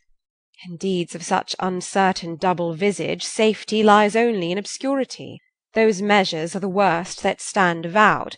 What's not abandoned is not wholly lost. Then it perhaps were best. Ay, surely 'twere the best. O sir, my better angel speaks through you. Go on then, worthy sir. Conclude you are in earnest. You examine deep, have quite a different spirit from your uncle. Have you imparted then your wishes to him? I am sorry that I have. Excuse his age, the old man is grown scrupulous. Such bold adventures ask the enterprising heart of youth. And may I venture then on you? My hand I'll lend thee. Save then as thou canst thy reputation. Yes, sir, if you could but waken me some morning with this news. Maria Stuart, your bloodthirsty foe, breathed yesternight her last. Depend on me. When shall my head lie calmly down to sleep? The next new moon will terminate thy fears. And be the self-same happy day the dawn of your preferment. So God speed you, sir. And be not hurt if chance my thankfulness should wear the mask of darkness. Silence is the happy suitor's god. The closest bonds, the dearest, are the works of secrecy. Exit. Go, false, deceitful queen. As thou deludest the world, e'en so I cozen thee. 'Tis right thus to betray thee. 'Tis a worthy deed. Look I then like a murderer? Hast thou read upon my brow such base dexterity? Trust only to mine arm, and keep thine own concealed. Assume the pious outward show of mercy for the world, while reckoning in secret on my murderous aid. And thus by gaining time we shall ensure her rescue. Thou wilt exalt me, show'st me from afar the costly recompense. But even were thyself the prize, and all thy woman's favour, what are thou, poor one, and what canst thou offer? I scorn ambition's avaricious strife. With her alone is all the charm of life. O'er her, in rounds of endless glory, hover spirits with grace and youth eternal blest. Celestial joys throned upon her breast. Thou hast but earthly mortal goods to offer. That sovereign good, for which all else be slighted, when, heart in heart, delighting and delighted, together flow in sweet forgetfulness. Ne'er didst thou woman's fairest crown possess. Ne'er hast thou with thy hand a lover's heart requited. I must attend Lord Leicester, and deliver her letter to him. 'Tis a hateful charge. I have no confidence in this court puppet. I can effect her rescue. I alone, be danger, honour, and the prize my own. As he is going, Paulette meets him. What said the Queen to you? 'Twas nothing, sir, nothing of consequence. Here, Mortimer, it is a false and slippery ground on which you tread. The grace of princes is alluring. Youth loves ambition. Let not yours betray you. Was it not yourself who brought me to the court? Oh, would to God I had not done as much! The honour of our house was never reaped in courts. Stand fast, my nephew, purchase not too dear, nor stain your conscience with a crime. What are these fears? What are you dreaming of? How high soever the Queen may pledge herself to raise you, trust not her alluring words. The spirit of the world's a lying spirit, and vice is a deceitful, treacherous friend. She will deny you if you listen to her, and to preserve her own good name will punish the bloody deed which she herself enjoined. The bloody deed? Away dissimulation! I know the deed the Queen proposed to you. She hopes that your ambitious youth will prove more docile than my rigid age. But say, have you then pledged your promise? Have you? Uncle!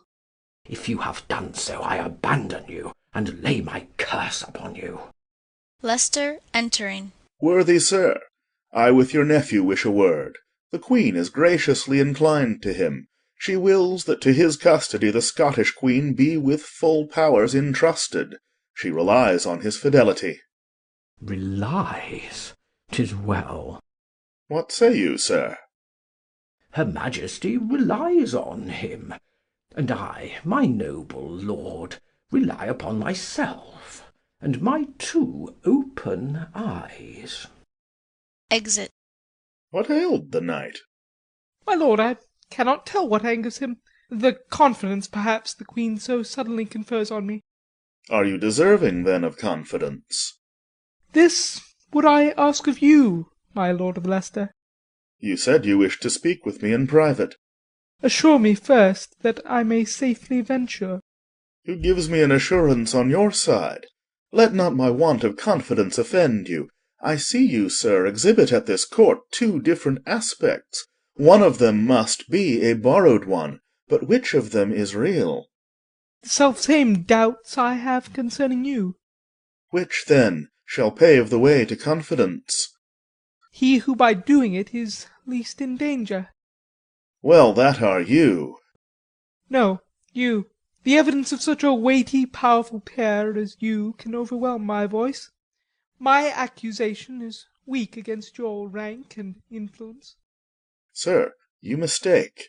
In everything but this I'm powerful here, but in this tender point, which I am called upon to trust you with, I am the weakest man of all the court. The poorest testimony can undo me. The all-powerful Earl of Leicester deign to stoop so low to meet me, and to make such a confession to me, I may venture to think a little better of myself, and lead the way in magnanimity. Lead you the way of confidence. I'll follow. Mortimer producing suddenly the letter. Here is a letter from the Queen of Scotland. Leicester, alarmed, catches hastily at the letter. Speak softly, sir. What see I? Oh, it is her picture! Kisses and examines it with speechless joy. A pause. Now, my lord, I can believe you. You know the purport of this letter, sir? Not I. Indeed? She surely hath informed you. Nothing hath she informed me of. She said you would explain this riddle to me. 'Tis to me a riddle, that the Earl of Leicester, the far-famed favourite of Elizabeth, the open, bitter enemy of Mary, and one of those who spoke her mortal sentence, should be the man from whom the Queen expects deliverance from her woes. And yet it must be. Your eyes express too plainly what your heart feels for the hapless lady. Tell me, sir, first, how it comes that you should take so warm an interest in her fate, and what it was gained you her confidence. My lord, I can, and in few words explain this mystery. I have lately at Rome abjured my creed, and stand in correspondence with the Guises. A letter from the Cardinal Archbishop was my credential with the Queen of Scots. I am acquainted, sir, with your conversion. 'Twas that which waked my confidence towards you. Each remnant of distrust be henceforth banished. Your hand, sir. Pardon me these idle doubts. I cannot use too much precaution here, knowing how Walsingham and Burleigh hate me, and, watching me in secret, spread their snares. You might have been their instrument, their creature, to lure me to their toils. How poor a part so great a nobleman is forced to play at court! My lord, I pity you. With joy I rest upon the faithful breast of friendship, where I can ease me of this long constraint. You seem surprised, sir, that my heart has turned so suddenly towards the captive queen. In truth, I never hated her. The times have forced me to be her enemy. She was, as you well know, my destined bride long since, ere she bestowed her hand on Darnley, while yet the beams of glory round her smiled. Coldly I then refused the proffered boon.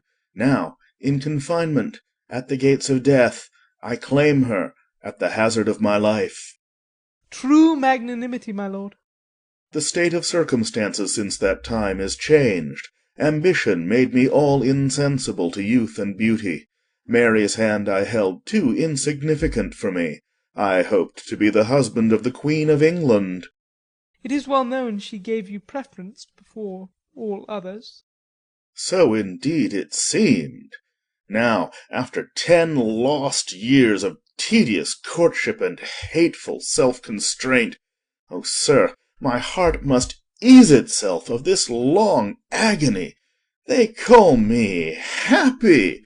Did they only know what the chains are for which they envy me, when I had sacrificed 10 bitter years to the proud idol of her vanity, submitted with a slave's humility to every change of her despotic fancies, the plaything of each little wayward whim, at times by seeming tenderness caressed, as oft repulsed with proud and cold disdain, alike tormented by her grace and rigour, watched like a prisoner by the Argus eyes of jealousy, examined like a schoolboy, and railed at like a servant. Oh, no tongue can paint this hell!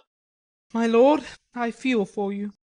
To lose, and at the very goal, the prize, another comes to rob me of the fruits of my so anxious wooing. I must lose to her young blooming husband all those rights of which I was so long in full possession, and I must from the stage descend, where I so long have played the most distinguished part. 'Tis not her hand alone this envious stranger threatens, he'd rob me of her favour too. She is a woman, and he formed to please. He is the son of Catherine. He has learnt in a good school the arts of flattery.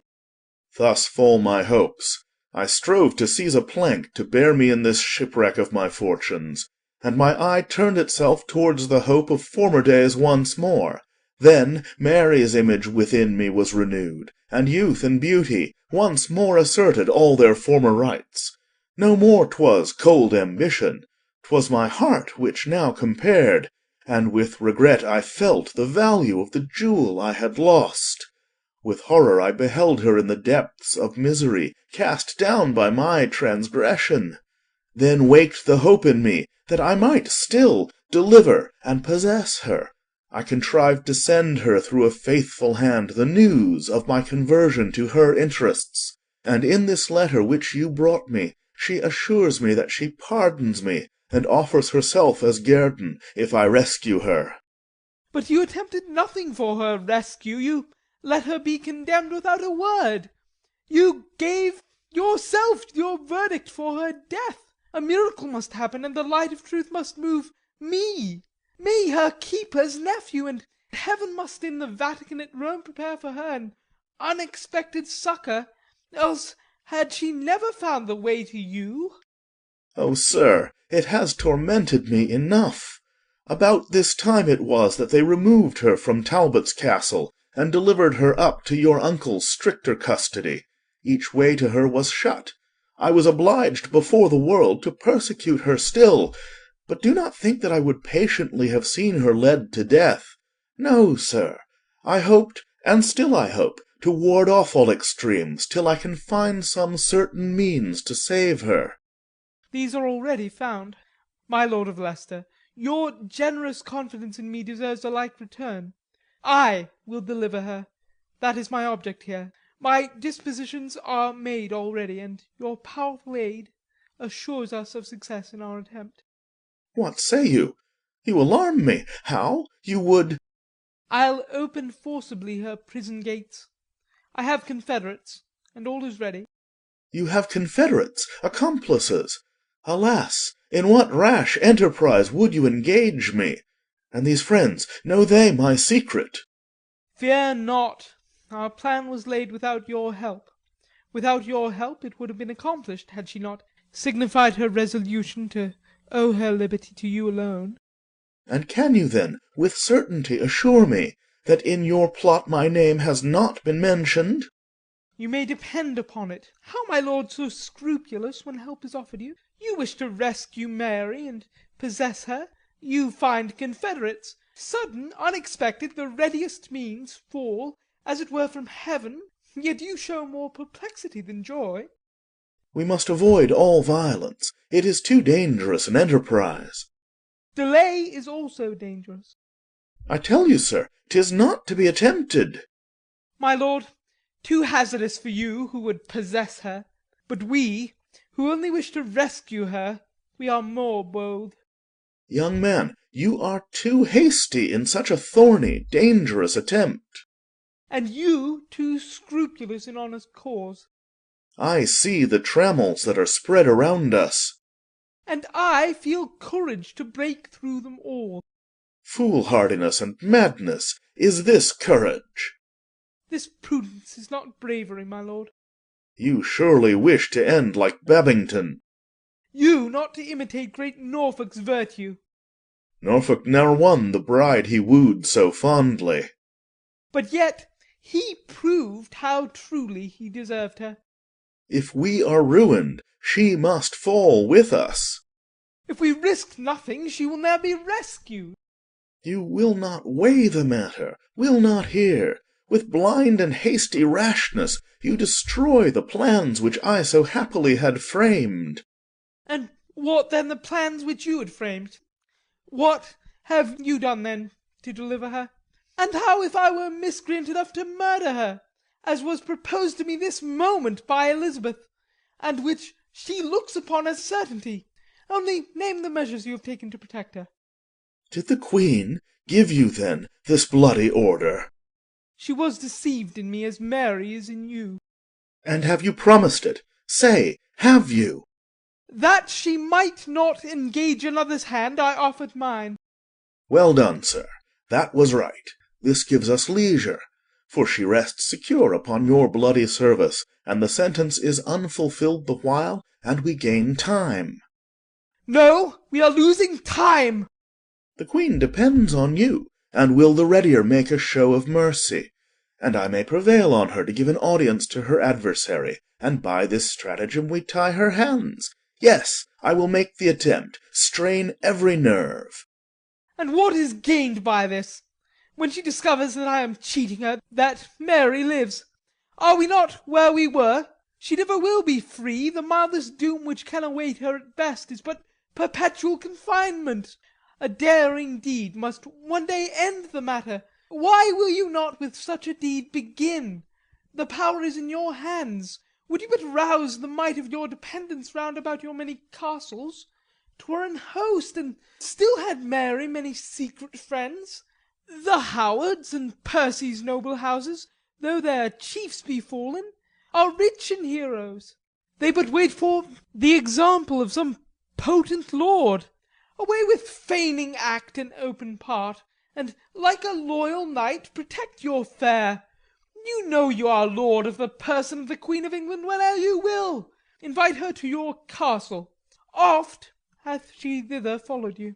Then show that you're a man, then speak as master. Keep her confined, till she release the Queen of Scots. I am astonished. I am terrified. Where would your giddy madness hurry you? Are you acquainted with this country? Know you the deeps and shallows of this court? With what a potent spell this female sceptre binds and rules men's spirits round her? 'Tis in vain you seek the heroic energy which once was active in this land. It is subdued, a woman holds it under lock and key, and every spring of courage is relaxed. Follow my counsel, venture nothing rashly. Some one approaches, go. And Mary hopes. Shall I return to her with empty comfort? Bear her my vows of everlasting love. Bear them yourself.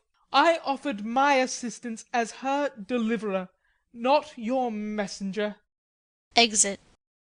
Say, who was here? I heard the sound of voices. It was young Mortimer. How now, my lord? Why so confused? Your presence is the cause. Ne'er did I see thy beauty so resplendent. My sight is dazzled by thy heavenly charms. Oh! Whence this sigh? Have I no reason, then, to sigh? When I behold you in your glory, I feel anew, with pain unspeakable, the loss which threatens me. What loss, my lord? Your heart, your own inestimable self. Soon will you feel yourself within the arms of your young ardent husband, highly blessed. He will possess your heart without a rival. He is of royal blood, that am not I. Yet, spite of all the world can say, there lives not one on this globe who, with such fervent zeal, adores you, as the man who loses you. Anjou hath never seen you, can but love your glory and the splendour of your reign, but I love you, and were you born of all the peasant maids the poorest, I the first of kings, I would descend to your condition, and lay my crown and sceptre at your feet. Oh, pity me, my Dudley. Do not blame me. I cannot ask my heart. Oh, that had chosen far otherwise. Ah, how I envy others who can exalt the object of their love! But I am not so blessed. 'Tis not my fortune to place upon the brows of him, the dearest of men to me, the royal crown of England. The Queen of Scotland was allowed to make her hand the token of her inclination. She hath had every freedom, and hath drunk even to the very dregs the cup of joy. And now she drinks the bitter cup of sorrow. She never did respect the world's opinion. Life was to her a sport. She never courted the yoke to which I bowed my willing neck. And yet methinks I had as just a claim as she to please myself, and taste the joys of life. But I preferred the rigid duties which royalty imposed on me. Yet she was the favourite of all the men, because she only strove to be a woman, and youth and age became alike her suitors. Thus are the men voluptuaries all. The willing slaves of levity and pleasure value that least which claims their reverence. And did not even Talbot, though grey-headed, grow young again when speaking of her charms? Forgive him, for he was her keeper once, and she has fooled him with her cunning wiles. And is it really true that she's so fair? So often have I been obliged to hear the praises of this wonder, it were well if I could learn on what I might depend. Pictures are flattering, and description lies. I will trust nothing but my own conviction. Why gaze you at me thus? I placed in thought you and Maria Stuart side by side. Yes, I confess I oft have felt a wish, if it could be but secretly contrived, to see you placed beside the Scottish Queen. Then would you feel, and not till then, the full enjoyment of your triumph. She deserves to be thus humbled. She deserves to see with her own eyes, and envy's glance is keen, herself surpassed, to feel herself o'ermatched as much by thee in form and princely grace as in each virtue that adorns the sex. In years she has the advantage. Has she so? I never should have thought it.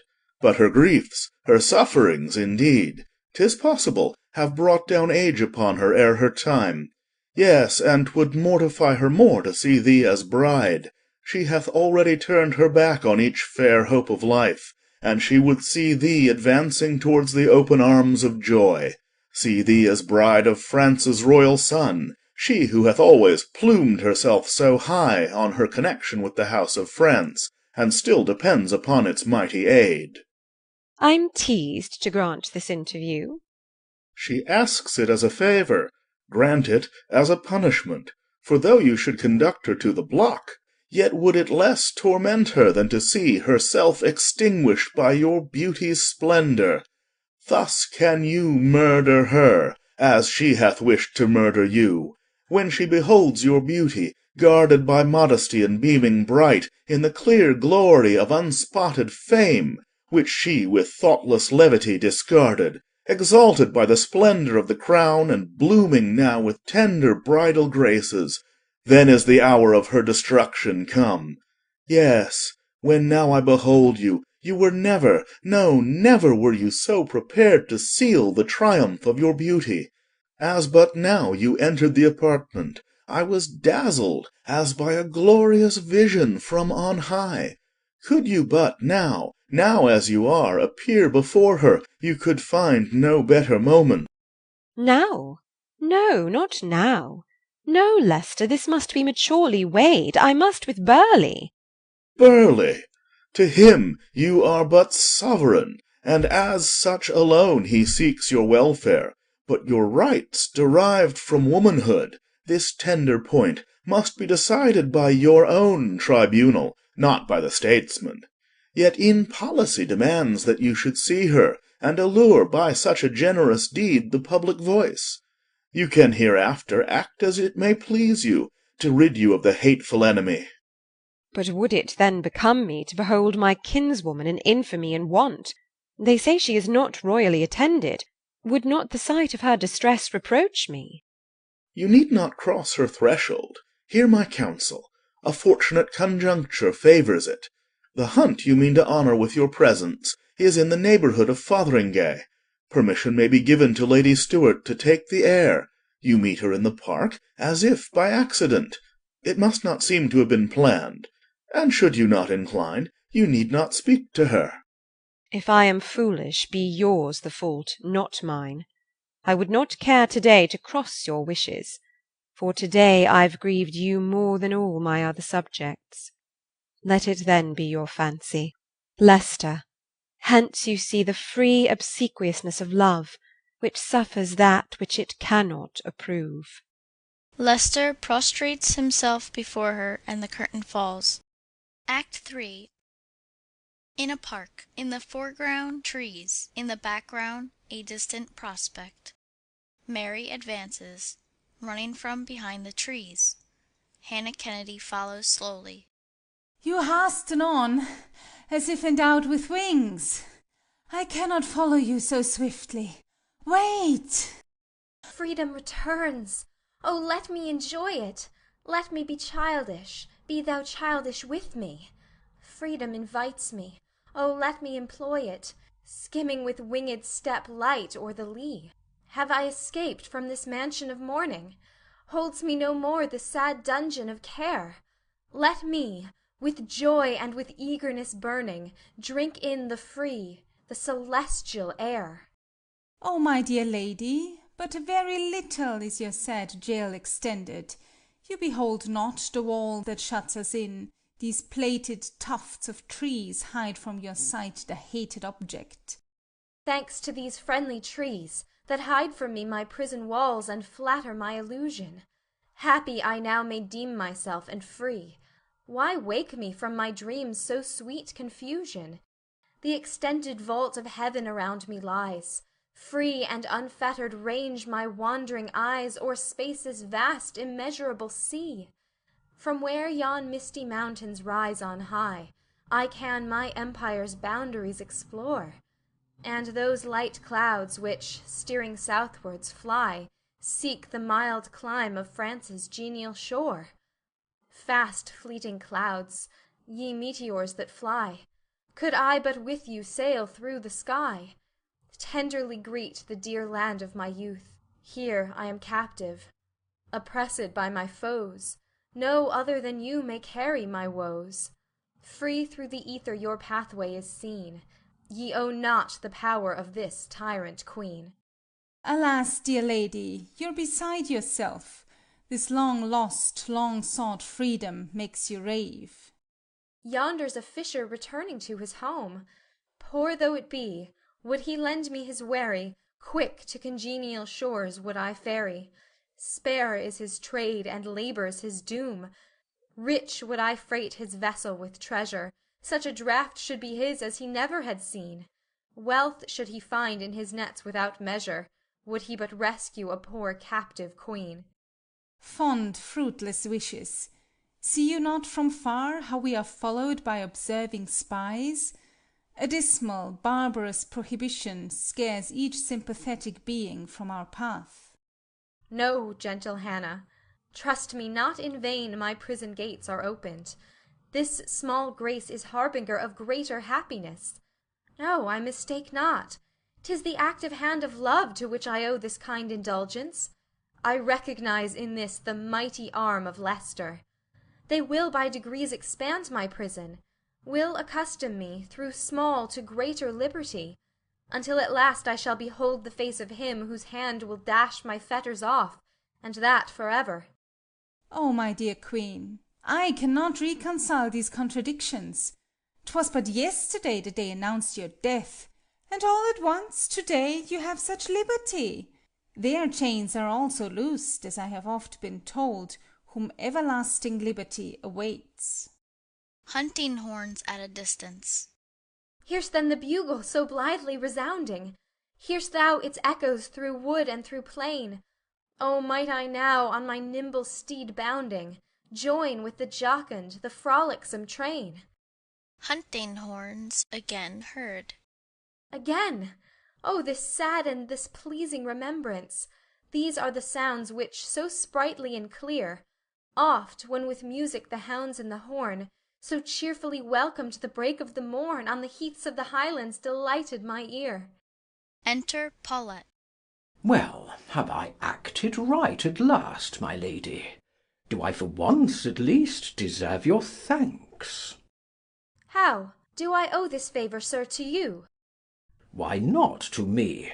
I visited the court and gave the queen your letter. Did you give it? In very truth did you deliver it? And is this freedom which I now enjoy the happy consequence? Nor that alone. Prepare yourself to see a greater still. A greater still? What do you mean by that? You heard the bugle horns. You frighten me. The queen is hunting in the neighbourhood. What? In a few moments she'll appear before you. Kennedy hasting towards Mary, and about to fall. How fare you, dearest lady? You grow pale. How? Is't not well? Was it not then your prayer? 'Tis granted now before it was expected. You who had ever such a ready speech, now summon all your powers of eloquence. The important time to use them now is come. Oh, why was I not told of this before? Now I am not prepared for it. Not now, what as the greatest favour I besought seems to me now most fearful. Hannah, come, lead me into the house till I collect my spirits. Stay, you must await her here. Yes, I believe you may be well alarmed to stand before your judge. Enter the Earl of Shrewsbury. 'Tis not for that, O God! Far other thoughts possess me now. O worthy Shrewsbury, you come as though you were an angel sent to me from heaven. I cannot, will not see her. Save me from the detested sight. Your Majesty, command yourself, and summon all your courage. 'Tis the decisive moment of your fate. For years I've waited and prepared myself. For this I've studied, weighed, and written down each word within the tablet of my memory, that was to touch and move her to compassion. Forgotten, suddenly, effaced is all, and nothing lives within me at this moment but the fierce, burning feeling of my wrongs. My heart is turned to direst hate against her. All gentle thoughts, all sweet forgiving words are gone, and round me stand with grisly mien the fiends of hell, and shake their snaky locks. Command your wild rebellious blood. Constrain the bitterness which fills your heart. No good ensues when hatred is opposed to hate. How much soe'er the inward struggle cost, you must submit to stern necessity. The power is in her hand. Be therefore humble. To her I never can. But pray submit. Speak with respect, with calmness. Strive to move her magnanimity. Insist not now upon your rights. Not now. 'Tis not the season. Ah, woe is me! I've prayed for my destruction, and as a curse to me my prayer is heard. We never should have seen each other, never! Oh, this can never, never come to good. Rather in love could fire and water meet, the timid lamb embrace the roaring tiger. I have been hurt too grievously, she hath too grievously oppressed me. No atonement can make us friends. First see her face to face. Did I not see how she was moved at reading your letter? How her eyes were drowned in tears? No, she is not unfeeling. Only place more confidence in her.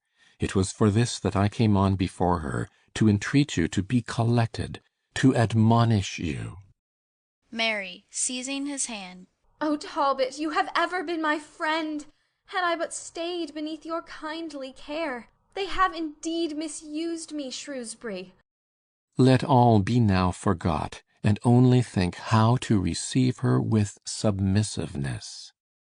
Is Burleigh with her too, my evil genius? No one attends her but the Earl of Leicester. Lord Leicester? Fear not him, it is not he who wishes your destruction. 'Twas his work that here the Queen hath granted you this meeting. Ah, well I knew it. What? The Queen approaches. They all draw aside. Mary alone remains, leaning on Kennedy. What seat is that, my lord? 'Tis Fotheringay. My lord, send back our retinue to London. The people crowd too eager in the roads. We'll seek a refuge in this quiet park. Talbot sends the train away. She looks steadfastly at Mary, as she speaks further with Paulette. My honest people love me overmuch. These signs of joy are quite idolatrous. Thus should a god be honoured, not a mortal. Mary, who the whole time had leaned, almost fainting, on Kennedy, rises now, and her eyes meet the steady, piercing look of Elizabeth. She shudders, and throws herself again upon Kennedy's bosom. O God, from out these features speaks no heart. What lady's that? You are at Fotheringay, my liege. Who hath done this, my lord of Leicester? 'Tis past, my queen, and now that heaven hath led your footsteps hither, be magnanimous, and let sweet pity be triumphant now. O royal mistress, yield to our entreaties. O cast your eyes on this unhappy one who stands dissolved in anguish.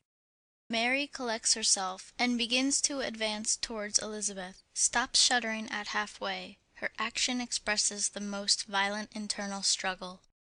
How, my lords? Which of you then announced to me a prisoner bowed down by woe? I see a haughty one by no means humbled by calamity. Well be it so. To this will I submit. Farewell, high thought, and pride of noble mind. I will forget my dignity and all my sufferings. I will fall before her feet who hath reduced me to this wretchedness. She turns towards the Queen. The voice of heaven decides for you, my sister. Your happy brows are now with triumph crowned. I bless the power divine which thus hath raised you. But in your turn be merciful, my sister. She kneels. Let me not lie before you thus disgraced. Stretch forth your hand, your royal hand, to raise your sister from the depths of her distress. Elizabeth, stepping back. You are where it becomes you, Lady Stuart, and thankfully I prize my God's protection, who hath not suffered me to kneel a suppliant thus at your feet, as you kneel at mine. Think on all earthly things vicissitudes. Oh, there are gods who punish haughty pride. Respect them, honour them, the dreadful ones who thus before thy feet have humbled me. Before these strangers' eyes dishonour not yourself in me. Profane not nor disgrace the royal blood of Tudor. In my veins it flows as pure a stream as in your own. Oh, for God's pity, stand not so estranged and inaccessible, like some tall cliff which the poor shipwrecked mariner in vain struggles to seize and labours to embrace. My all, my life, my fortune now depends upon the influence of my words and tears. That I may touch your heart, oh, set mine free.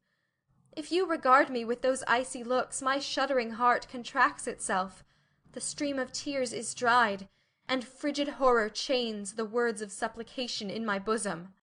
What would you say to me, my Lady Stuart? You wished to speak with me, and I, forgetting the Queen and all the wrongs I have sustained, fulfil the pious duty of the sister, and grant the boon you wished for of my presence. Yet I, in yielding to the generous feelings of magnanimity, expose myself to rightful censure, that I stoop so low. For well you know you would have had me murdered. Oh, how shall I begin? Oh, how shall I so artfully arrange my cautious words that they may touch, yet not offend your heart? Strengthen my words, O heaven, and take from them whate'er might wound. Alas, I cannot speak in my own cause without impeaching you, and that most heavily. I wish not so. You have not as you ought behaved to me. I am a queen like you, yet you have held me confined in prison. As a suppliant I came to you, yet you in me insulted the pious use of hospitality, slighting in me the holy law of nations, immured me in a dungeon, tore from me my friends and servants. To unseemly want I was exposed, and hurried to the bar of a disgraceful, insolent tribunal. No more of this. In everlasting silence be buried all the cruelties I suffered. See, I will throw the blame of all on fate. 'Twere not your fault, no more than it was mine. An evil spirit rose from the abyss to kindle in our hearts the flame of hate, by which our tender youth had been divided. It grew with us, and bad, designing men fanned with their ready breath the fatal fire. Frantics, enthusiasts, with sword and dagger armed the uncalled for hand. This is the curse of kings, that they, divided, tear the world in pieces with their hatred, and let loose the raging furies of all hellish strife. No foreign tongue is now between us, sister. Now stand we face to face. Now, sister, speak. Name but my crime, I'll fully satisfy you. Alas, had you vouchsafed to hear me then, when I so earnest sought to meet your eye, it never would have come to this, nor would, here in this mournful place, have happened now this so distressful, this so mournful meeting. My better stars preserved me. I was warned, and laid not to my breast the poisonous adder. Accuse not fate.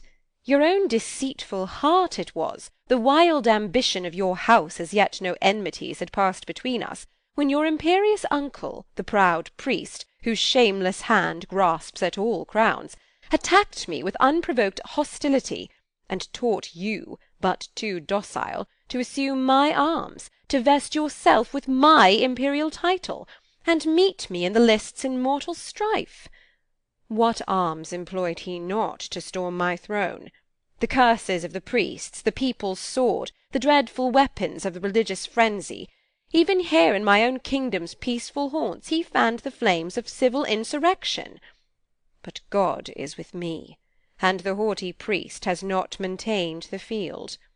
The blow was aimed full at my head, but yours it is which falls. I'm in the hand of heaven. You never will exert so cruelly the power it gives you. Who shall prevent me? Say, did not your uncle set all the kings of Europe the example, how to conclude a peace with those they hate? Be mine the school of St. Bartholomew. What's kindred then to me, or nations' laws?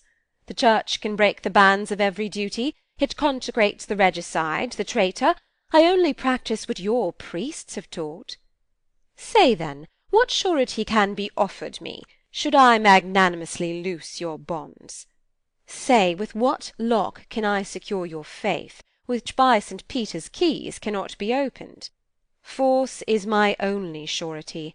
No alliance can be concluded with a race of vipers. Oh, this is but your wretched dark suspicion, for you have constantly regarded me but as a stranger and an enemy. Had you declared me heir to your dominions, as is my right, then gratitude and love in me had fixed for you, a faithful friend and kinswoman. Your friendship is abroad, your house is papacy, the monk your brother. Name you my successor? The treacherous snare! that in my life you might seduce my people, and like a sly armada in your net entangle all our noble English youth, that I might turn to the new rising sun, and die. O sister, rule your realm in peace. I give up every claim to these domains. Alas, the pinions of my soul are lamed. Greatness entices me no more. Your point is gained. I am but Mary's shadow now. My noble spirit is at last broke down by long captivity. You've done your worst on me. You have destroyed me in my bloom. Now end your work, my sister. Speak at length the word which to pronounce has brought you hither. For I will ne'er believe that you are come to mock unfeelingly your hapless victim. Pronounce this word. Say, Mary, you are free. You have already felt my power. Learn now to honor too my generosity. Say this, and I will take my life, will take my freedom as a present from your hands. One word makes all undone. I wait for it. Oh, let it not be needlessly delayed. Woe to you if you end not with this word! For should you not, like some divinity dispensing noble blessings, quit me now, then, sister, not for all this island's wealth, for all the realms encircled by the deep, would I exchange my present lot for yours. And you confess at last that you are conquered? Are all your schemes run out? No more assassins now on the road? Will no adventurer attempt to gain for you the sad achievement? Yes, madam, it is over. You'll seduce no mortal more. The world has other cares. None is ambitious of the dangerous honour of being your fourth husband. You destroy your wooers like your husbands. Sister, sister, grant me forbearance, all ye powers of heaven. Those, then, my lord of Leicester, are the charms which no man with impunity can view, near which no woman dare to stand. In sooth, this honour has been cheaply gained. She who to all is common may with ease become the common object of applause. This is too much. You show us now, indeed, your real face. Till now 'twas but the mask. My sins were human, and the faults of youth. Superior force misled me. I have never denied or sought to hide it. I despised all false appearance, as became a queen. The worst of me is known, and I can say that I am better than the fame I bear. Woe to you, when in time to come the world shall draw the robe of honour from your deeds, with which thy arch hypocrisy has veiled the raging flames of lawless, secret lust. Virtue was not your portion from your mother. Well know we what it was which brought the head of Anna Boleyn to the fatal block. O heaven! Alas, and must it come to this? Is this the moderation, the submission, my lady?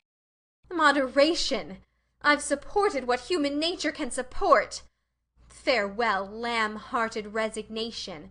Passive patience, fly to thy native heaven. Burst at length thy bonds. Come forward from thy dreary cave in all thy fury, long suppressed rancour. And thou, who to the angered basilisk imparts the murderous glance, O arm my tongue with poisoned darts. She is beside herself, exasperated mad. My liege, forgive her. Elizabeth, speechless with anger, casts enraged looks at Mary. Leicester, in the most violent agitation, he seeks to lead Elizabeth away. Attend not to her rage. Away, away from this disastrous place. A bastard soils, profanes the English throne. The generous Britons are cheated by a juggler, whose whole figure is false and painted, heart as well as face. If right prevailed, you now would in the dust before me lie, for I'm your rightful monarch. Elizabeth hastily quits the stage. The lords follow her in the greatest consternation. What have you done? She has gone hence in wrath. All hope is over now. Gone hence in wrath! She carries death within her heart, I know it. Falling on Kennedy's bosom. Now I am happy, Hannah. and at last, after whole years of sorrow and abasement, one moment of victorious revenge, a weight falls off my heart, a weight of mountains. I plunged the steel in my oppressor's breast. Unhappy lady, frenzy overcomes you. Yes, you have wounded your inveterate foe. 'Tis she who wields the lightning, she is queen. You have insulted her before her minion. I have abased her before Leicester's eyes. He saw it, he was witness of my triumph. How I did hurl her from her haughty height. He saw it, and his presence strengthened me. Enter Mortimer. Oh, sir, what an occurrence! I heard all. Gives the nurse a sign to repair to her post, and draws nearer. His whole appearance expresses the utmost violence of passion. Thine is the palm. Thou trodst her to the dust. Thou wast the queen. She was the malefactor.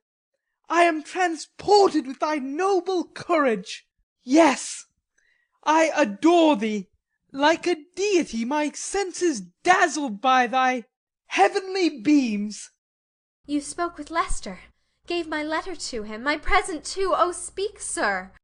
How thy noble, thy royal indignation shone and cast a glory round thy beauty. Yes, by heavens, thou art the fairest woman upon earth.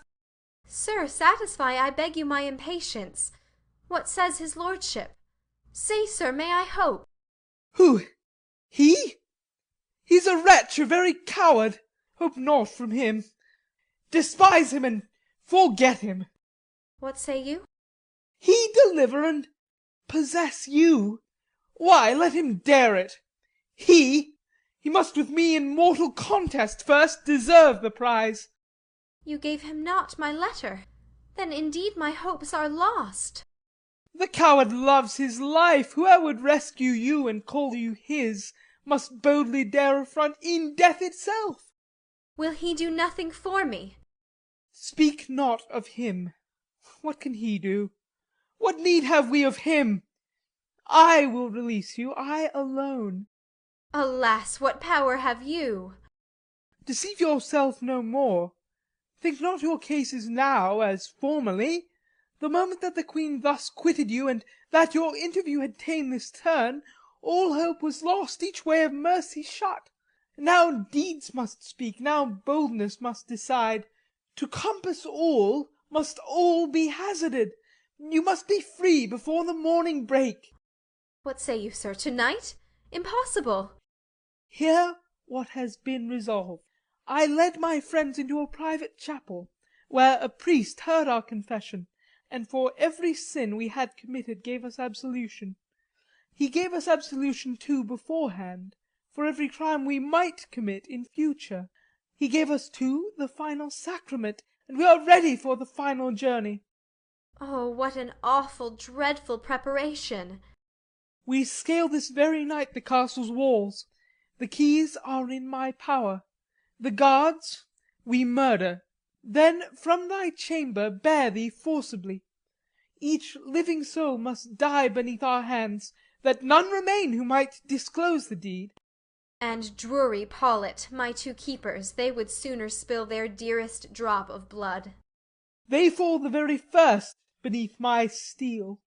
What, sir, your uncle? How, your second father? Must perish by my hand. I murder him. Oh, bloody outrage! We have been absolved beforehand. I may perpetrate the worst. I will do so. Oh, dreadful, dreadful! And should I be obliged to kill the queen I've sworn upon the host, it must be done. No, Mortimer, ere so much blood for me. What is the life of all compared to thee and to my love? The bond which holds the world together may be loosed, a second deluge come rolling on and swallow all creation. Henceforth I value nothing. Ere I quit my hold on thee, may earth and time be ended. Heavens, sir, what language and what looks! They scare, they frighten me. Life's but a moment. Death is but a moment too. Why, let them drag me to Tyburn, let them tear me limb from limb with red-hot pincers, violently approaching her with extended arms. if I clasp but thee within my arms, thou fervently beloved. Madman, avaunt! To rest upon this bosom, to press upon this passion-breathing mouth. Leave me, for God's sake, sir, let me go in. He is a madman who neglects to clasp his bliss in folds that never may be loosed, when heaven has kindly given it to his arms. I will deliver you, and though it cost 1,000 lives, I do it. But I swear, as God's in heaven, I will possess you too. Oh, will no God, no angel shelter me? Dread destiny, thou throwest me in thy wrath from one tremendous terror to the other. Was I then born to waken naught but frenzy? Do hate and love conspire alike to fright me? Yes, glowing as their hatred is my love. They would behead thee, they would wound this neck, so dazzling white with the disgraceful axe. Oh, offer to the living God of joy what thou must sacrifice to bloody hate. Inspire thy happy lover with those charms which are no more thine own. Those golden locks are forfeit to the dismal powers of death. Oh, use them to entwine thy slave for ever. Alas, alas, what language must I hear? My woe, my suffering should be sacred to you, although my royal brows are so no more. The crown is fallen from thy brow. Thou hast no more of earthly majesty. Make trial, make thy imperial voice. See if a friend, if a deliverer, will rise to save you. Thy moving form alone remains, the high, the godlike influence of thy heavenly beauty. This bids me venture all. This arms my hand with might and drives me toward the headman's axe. Oh, who will save me from his raging madness? Service that's bold demands a bold reward. Why shed their blood, the daring? Is not life life's highest good? And he a madman who casts life away? First will I take my rest upon the breast that glows with love's own fire. He presses her violently to his bosom. Oh, must I call for help against the man who would deliver me? Thou art not unfeeling. The world ne'er censured thee for frigid rigour. The fervent prayer of love can touch thy heart. Thou mad'st the minstrel Rizzio blest, and gavest thyself a willing prey to Bothwell's arms. Presumptuous man! He was indeed thy tyrant. Thou tremblest at his rudeness while thou lov'st him. Well then, if only terror can obtain thee, by the infernal gods! Away, you're mad! I'll teach thee then before me too to tremble. They're coming, they approach. The park is filled with men in arms. Mortimer, starting and catching at his sword. I will defend you. Oh, Hannah, save me from his hands. Where shall I find, poor sufferer, an asylum? Oh, to what saint shall I address my prayers? Here force assails me, and within is murder. She flies towards the house.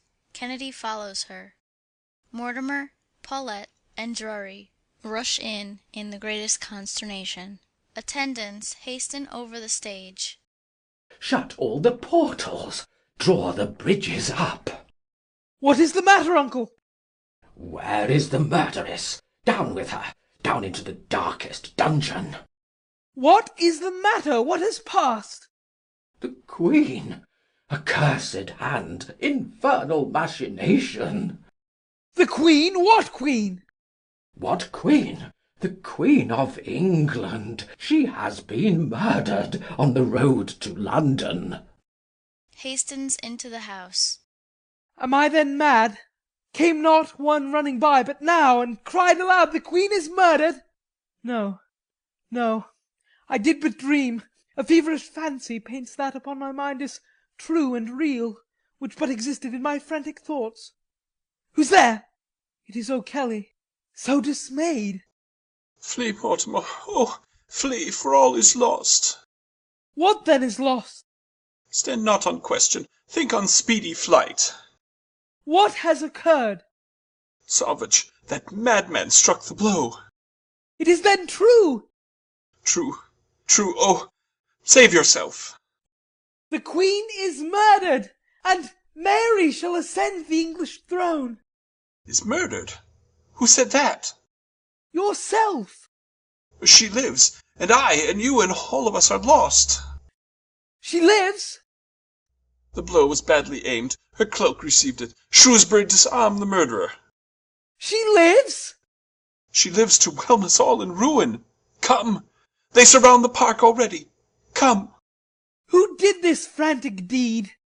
It was the monk from Toulon, whom you saw immersed in thought. As in the chapel the Pope's bull was read, which poured anathemas upon the Queen, he wished to take the nearest, shortest way to free, with one bold stroke, the Church of God, and gain the crown of martyrdom. He trusted his purpose only to the priest, and struck the fatal blow upon the road to London. Alas! A fierce, destructive fate pursues thee, unhappy one. Yes, now thy death is fixed. Thy very angel has prepared thy fall. Say whither you will take your flight. I go to hide in the forests of the north. Fly thither, and may God attend your flight. I will remain, and still attempt to save my love. If not, my bed shall be upon her grave. Exeunt at different sides. Act 4. Antechamber. Count L'Aubespine, the Earls of Kent and Leicester. How fares her Majesty? My lords, you see me still stunned and quite beside myself for terror. How happened it? How was it possible that in the midst of this most loyal people... The deed was not attempted by the people. The assassin was a subject of your king, a Frenchman. Sure, a lunatic. A papist, Count Aubespine. Enter Burleigh, in conversation with Davison. Sir, let the death warrant be instantly made out, and pass the seal. Then let it be presented to the Queen. Her Majesty must sign it. Hasten, sir, we have no time to lose. It shall be done. Exit. My Lord High Treasurer, my faithful heart shares in this just rejoicing of the realm. Praised be Almighty Heaven, who hath averted assassination from our much-loved Queen. Praised be his name, who hath thus turned to scorn the malice of our foes. May Heaven confound the perpetrator of this cursed deed. Its perpetrator and its base contriver. Please you, my lord, to bring me to the Queen, that I may lay the warm congratulations of my imperial master at her feet. There is no need of this. My Lord of Burleigh, I know my duty. Sir, your duty is to quit, and that without delay, this kingdom. L'Aubespine, stepping back with surprise. What? How is this? The sacred character of an ambassador today protects you, but not tomorrow. What is my crime? Should I once name it, then there were no pardon for it. I hope, my lord, my choice privilege screens not a traitor. Traitor? How? My lord, consider well. Your passport was discovered in the assassin's pocket. Righteous heaven! Sir, many passports are subscribed by me. I cannot know the secret thoughts of man. He in your house confessed and was absolved. My house is open to our enemies. I claim a strict inquiry. Tremble at it. My monarch in my person is insulted. He will annul the marriage contract. That my royal mistress has annulled already. England will not unite herself with France. My Lord of Kent, I give to you the charge to see Count Aubespine embarked in safety. The furious populace has stormed his palace, where a whole arsenal of arms was found. Should he be found, they'll tear him limb from limb. Conceal him till the fury is abated. You answer for his life. I go. I leave this kingdom where they sport with public treaties and trample on the laws of nations. Yet my monarch, be assured, will vent his rage in direst vengeance. Let him seek it here. Exeunt Kent and L'Aubespine. And thus you loose yourself the knot of union which you officiously uncalled for bound. You have deserved but little of your country, my lord. This trouble was superfluous. My aim was good, though fate declared against it. Happy is he who has so fair a conscience. Well know we the mysterious mien of Burleigh, when he is on the hunt for deeds of treason. Now you are in your element, my lord. A monstrous outrage has been just committed, and darkness veils as yet its perpetrators. Now will a court of inquisition rise, each word, each look be weighed, men's very thoughts be summoned to the bar. You are, my lord, the mighty man, the Atlas of the state. All England's weight lies upon your shoulders. In you, my lord, I recognize my master. For such a victory as your eloquence has gained, I cannot boast. What means your lordship? You were the man who knew, behind my back, to lure the Queen to Fotheringay Castle. Behind your back? When did I fear to act before your face? You led her Majesty? Oh, no, you led her not. It was the Queen who was so gracious as to lead you thither. What mean you, my lord, by that? The noble part you forced the Queen to Palais, the glorious triumph which you prepared for her. Too gracious princess, so shamelessly, so wantonly to mock thy unsuspecting goodness, to betray thee so pitiless to thy exulting foe. This, then, is the magnanimity, the grace which suddenly possessed you in the council. The Stuart is for this so despicable, so weak an enemy, that it would scarcely be worth the pains to stain us with her blood. A specious plan, and sharply pointed too. 'Tis only a pity this sharp point is broken. Unworthy wretch! This instant follow me and answer at the throne this insolence. You'll find me there, my lord. And look you well that there your eloquence desert you not. Exit. I am detected, all my plots disclosed. How has my evil genius tracked my steps? Alas, if he has proofs, if she should learn that I have held a secret correspondence with her worst enemy, how criminal shall I appear to her? How false will then my counsel seem, and all the fatal pains I took to lure the Queen to Fotheringay! I've shamefully betrayed, I have exposed her to her detested enemy's revilings. Oh, never, never can she pardon that!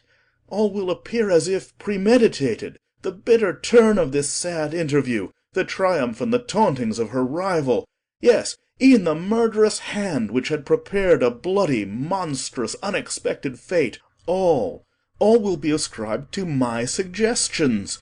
I see no rescue, nowhere. Ha! Who comes? Mortimer enters in the most violent uneasiness, and looks with apprehension around him. Lord Leicester, is it you? Are we alone? Ill-fated wretch! Away! What seek you here? They're upon our track. Upon yours, too. Be vigilant. Away! Away! They know that private conferences have been held at Aubespine's. What's that to me? They know, too, that the assassin...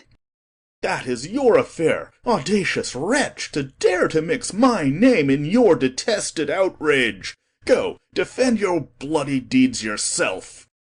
But only hear me. Down, down to hell! Why cling you at my heels like an infernal spirit? I disclaim you. I know you not. I make no common cause with murderers. You will not hear me, then. I came to warn you. You, too, are detected. How? What? Lord Burleigh went to Fotheringay just as the luckless deed had been attempted, searched with strict scrutiny the Queen's apartments, and found there... What? A letter which the Queen had just addressed to you. Unhappy woman! In which she calls on you to keep your word, renews the promise of her hand, and mentions the picture which she sent you. death, and hell! Lord Burleigh has the letter. I am lost. Improve the moment. Be beforehand with him, and save yourself, save her. An oath can clear your fame. Contrive excuses to avert the worst. I am disarmed, can do no more. My comrades are dispersed. To pieces fallen our whole confederacy. For Scotland to rally such new friends as there I may. 'Tis now your turn, my lord. Try what your weight, what bold assurance can effect. I will. Goes to the door, opens it, and calls. Who waits without? Guards, seize this wretched traitor! To the officer, who comes in with soldiers. And guard him closely. A most dreadful plot is brought to light. I'll to her majesty. Infamous wretch! But I deserve it all. Who told me then to trust this practised villain? Now o'er my head he strides, and on my fall he builds the bridge of safety. Be it so. Go, save thyself. My lips are sealed for ever. I will not join even thee in my destruction. I would not own thee, no, not even in death. Life is the faithless villain's only good. To the officer of the guard, who steps forward to seize him. What wilt thou, slave of tyranny, with me? I laugh to scorn thy threatenings. I am free. Drawing a dagger. He's armed. Rush in and wrest his weapon from him. They rush upon him. He defends himself. And in this latest moment shall my heart expand itself in freedom, and my tongue shall break this long constraint. Curse and destruction light on you all who have betrayed your faith, your God, and your true sovereign, who, alike to earthly Mary, false as to the heavenly, have sold your duties to this bastard queen. Hear you his blasphemies? Rush forward. Seize him. Beloved queen, I could not set thee free, yet take a lesson from me how to die.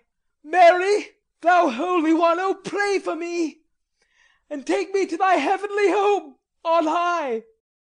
Stabs himself and falls into the arms of the guard. The apartment of the Queen. Elizabeth with a letter in her hand. Burleigh.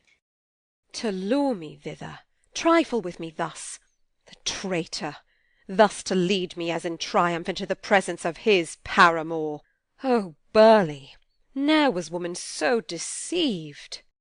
I cannot yet conceive what potent means, what magic he exerted to surprise my queen's accustomed prudence. Oh, I die for shame! How he must laugh to scorn my weakness! I thought to humble her, and was myself the object of her bitter scorn. By this you see how faithfully I counselled you. Oh, I am sorely punished that I turned my ear from your wise counsels, yet I thought I might confide in him. Who could suspect beneath the vows of faithfullest devotion a deadly snare? In whom can I confide when he deceives me? He whom I have made the greatest of the great, and ever set the nearest to my heart, and in this court allowed to play the master and the king. Yet in that very moment he betrayed you to this wily Queen of Scots. Oh, she shall pay me for it with her life. Is the death warrant ready? 'Tis prepared as you commanded. She shall surely die. He shall behold her fall, and fall himself. I've driven him from my heart. No longer love, revenge alone is there. And high as once he stood, so low and shameful be his fall. A monument of my severity, as once the proud example of my weakness. Conduct him to the Tower. Let a commission of peers be named to try him. He shall feel in its full weight the rigour of the law. But he will seek thy presence, he will clear— How can he clear himself? Does not the letter convict him? Oh, his crimes are manifest. But thou art mild and gracious, his appearance, his powerful presence. I will never see him, no, never, never more. Are orders given not to admit him should he come? 'Tis done. Page entering. The Earl of Leicester. The presumptuous man! I will not see him. Tell him that I will not. I am afraid to bring my lord this message, nor would he credit it. And I have raised him so high that my own servants tremble more at him than me. The Queen forbids his presence. The page retires slowly. Yet, if it still were possible, if he could clear himself, might it not be a snare laid by the cunning one to sever me from my best friends, the ever treacherous harlot? She might have writ the letter, but to raise poisonous suspicion in my heart, to ruin the man she hates. Yet, gracious Queen, consider. Leicester bursts open the door with violence and enters with an imperious air. Fain would I see the shameless man who dares forbid me the apartments of my queen. Audacious slave! To turn me from the door. If for a Burleigh she be visible, she must be so to me. My lord, you are too bold, without permission to intrude. My lord, you are too arrogant to take the lead in these apartments. What? Permission? I know of none who stands so high at court as to permit my doings or refuse them. 'Tis from my sovereign's lips alone that I— Out of my sight, deceitful, worthless traitor! 'Tis not my gracious queen I hear, but Burleigh, my enemy, in these ungentle words. To my imperial mistress I appeal. Thou hast lent him thine ear. I ask the like. Speak, shameless wretch. Increase your crime. Deny it. Dismiss this troublesome intruder first. Withdraw, my lord. It is not of your office to play the third man here. Between the queen and me there is no need of witnesses. Retire. Remain, my lord.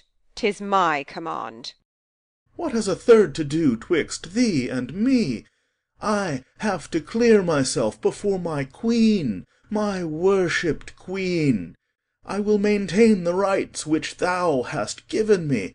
These rights are sacred, and I insist upon it that my lord retire. This haughty tone befits you well. It well befits me. Am not I the man, the happy man, to whom thy gracious favour has given the highest station? This exalts me above this Burleigh, and above them all. Thy heart imparted me this rank, and what thy favour gave, by heavens I will maintain, at my life's hazard. Let him go. It needs 2 moments only to exculpate me. Think not with cunning words to hide the truth. That fear from him, so voluble of speech. But what I say is to the heart addressed, and I will justify what I have dared to do, confiding in thy generous favour. Before thy heart alone, I recognize no other jurisdiction. Base deceiver, 'tis this, e'en this, which above all condemns you. My lord, produce the letter. Here it is. Leicester, running over the letter without losing his presence of mind. 'Tis Mary Stuart's hand. Read and be dumb. Leicester, having read it quietly. Appearance is against me, yet I hope I shall not by appearances be judged. Can you deny your secret correspondence with Mary? That she sent and you received her picture? That you gave her hopes of rescue? It were an easy matter, if I felt that I were guilty of a crime, to challenge the testimony of my enemy. Yet bold is my good conscience. I confess that she hath said the truth. Well then, thou wretch. His own words sentence him. Out of my sight. Away. Conduct the traitor to the Tower. I am no traitor. It was wrong, I own, to make a secret of this step to thee. Yet pure was my intention. It was done to search into her plots and to confound them. Vain subterfuge. And do you think, my lord? I've played a dangerous game. I know it well. and none but Leicester dare be bold enough to risk it at this court. The world must know how I detest this Stuart, and the rank which here I hold. My monarch's confidence with which she honours me must sure suffice to overturn all doubt of my intentions. Well may the man thy favour above all distinguishes pursue a daring course to do his duty. If the course was good, wherefore conceal it? You are used, my lord, to prate before you act, the very chime of your own deeds. This is your manner, lord, but mine is first to act and then to speak. Yes, now you speak, because you must. And you boast of a wonderful, a mighty action, that you have saved the queen, have snatched away the mask from treachery. All is known to you. You think, forsooth, that nothing can escape your penetrating eyes. Poor idle boaster! In spite of all your cunning, Mary Stuart was free to-day, had I not hindered it. How? You? Yes, I, my lord. The queen confided in Mortimer. She opened to the youth her inmost soul. Yes, she went further still. She gave him, too, a secret bloody charge, which Paulet had before refused with horror. Say, is it so or not? The Queen and Burleigh look at one another with astonishment. Whence know ye this? Nay, is it not a fact? Now answer me. And where, my lord, were your 1,000 eyes? Not to discover Mortimer was false, that he, the Guise's tool and Mary's creature, a raging papist, daring fanatic, was come to free the Stuart and to murder the Queen of England. How? This Mortimer? 'Twas he through whom our correspondence passed. This plot it was which introduced me to him. This very day she was to have been torn from her confinement. He, this very moment, disclosed his plan to me. I took him prisoner and gave him to the guard. When, in despair to see his work o'erturned, himself unmasked, he slew himself. Oh, I indeed have been deceived beyond example. Mortimer! This happened then but now, since last we parted? For my own sake I must lament the deed, that he was thus cut off. His testimony, were he alive, had fully cleared my fame, and freed me from suspicion. 'Twas for this that I surrendered him to open justice. I thought to choose the most impartial course, to verify and fix my innocence before the world. He killed himself, you say, is't so?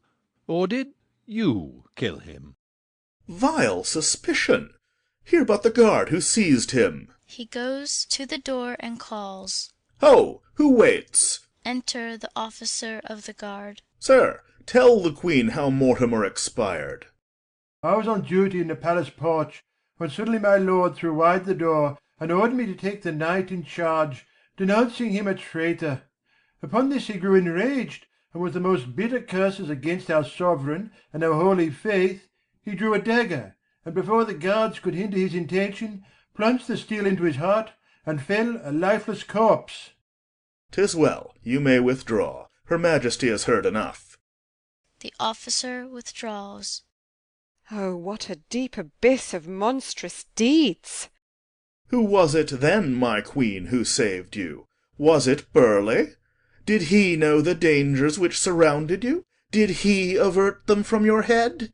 Your faithful Leicester was your good angel. This same Mortimer died most conveniently for you, my lord. What I should say I know not. I believe you, and I believe you not. I think you guilty, and yet I think you not.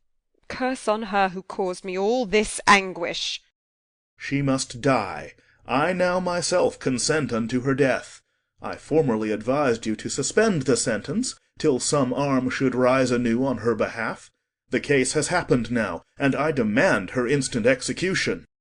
You give this counsel? You? Howe'er it wound my feelings to be forced to this extreme, yet now I see most clearly, now I feel, that the queen's welfare asks this bloody victim. 'Tis my proposal, therefore, that the writ be drawn at once to fix the execution. Since then his lordship shows such earnest zeal, such loyalty, 'twere well he were appointed to see the execution of the sentence. Who? I? Yes, you. You surely ne'er could find a better means to shake off the suspicion which rests upon you still, than to command her whom 'tis said you love to be beheaded? My lord advises well. So be it, then. It were but fit that my exalted rank should free me from so mournful a commission, which would indeed in every sense become a Burleigh better than the Earl of Leicester. The man who stands so near the royal person should have no knowledge of such fatal scenes. But yet, to prove my zeal, to satisfy my queen, I waive my charge's privilege, and take upon myself this hateful duty. Lord Burleigh shall partake this duty with you. To Burleigh. So be the warrant instantly prepared. Burleigh withdraws, a tumult heard without. How now, my lord of Kent? What uproar's this I hear without? My queen, it is thy people, who round the palace ranged, impatiently demand to see their sovereign. What's their wish? A panic terror has already spread through London, that thy life has been attempted, that murderers commissioned from the Pope beset thee, that the Catholics have sworn to rescue from her prison Mary Stuart, and to proclaim her queen. Thy loyal people believe it, and are mad. Her head alone can quiet them. This day must be her last. How? Will they force me, then? They are resolved. Enter Burleigh and Davison with a paper. Well, Davison? Your orders are obeyed, my queen. What orders, sir?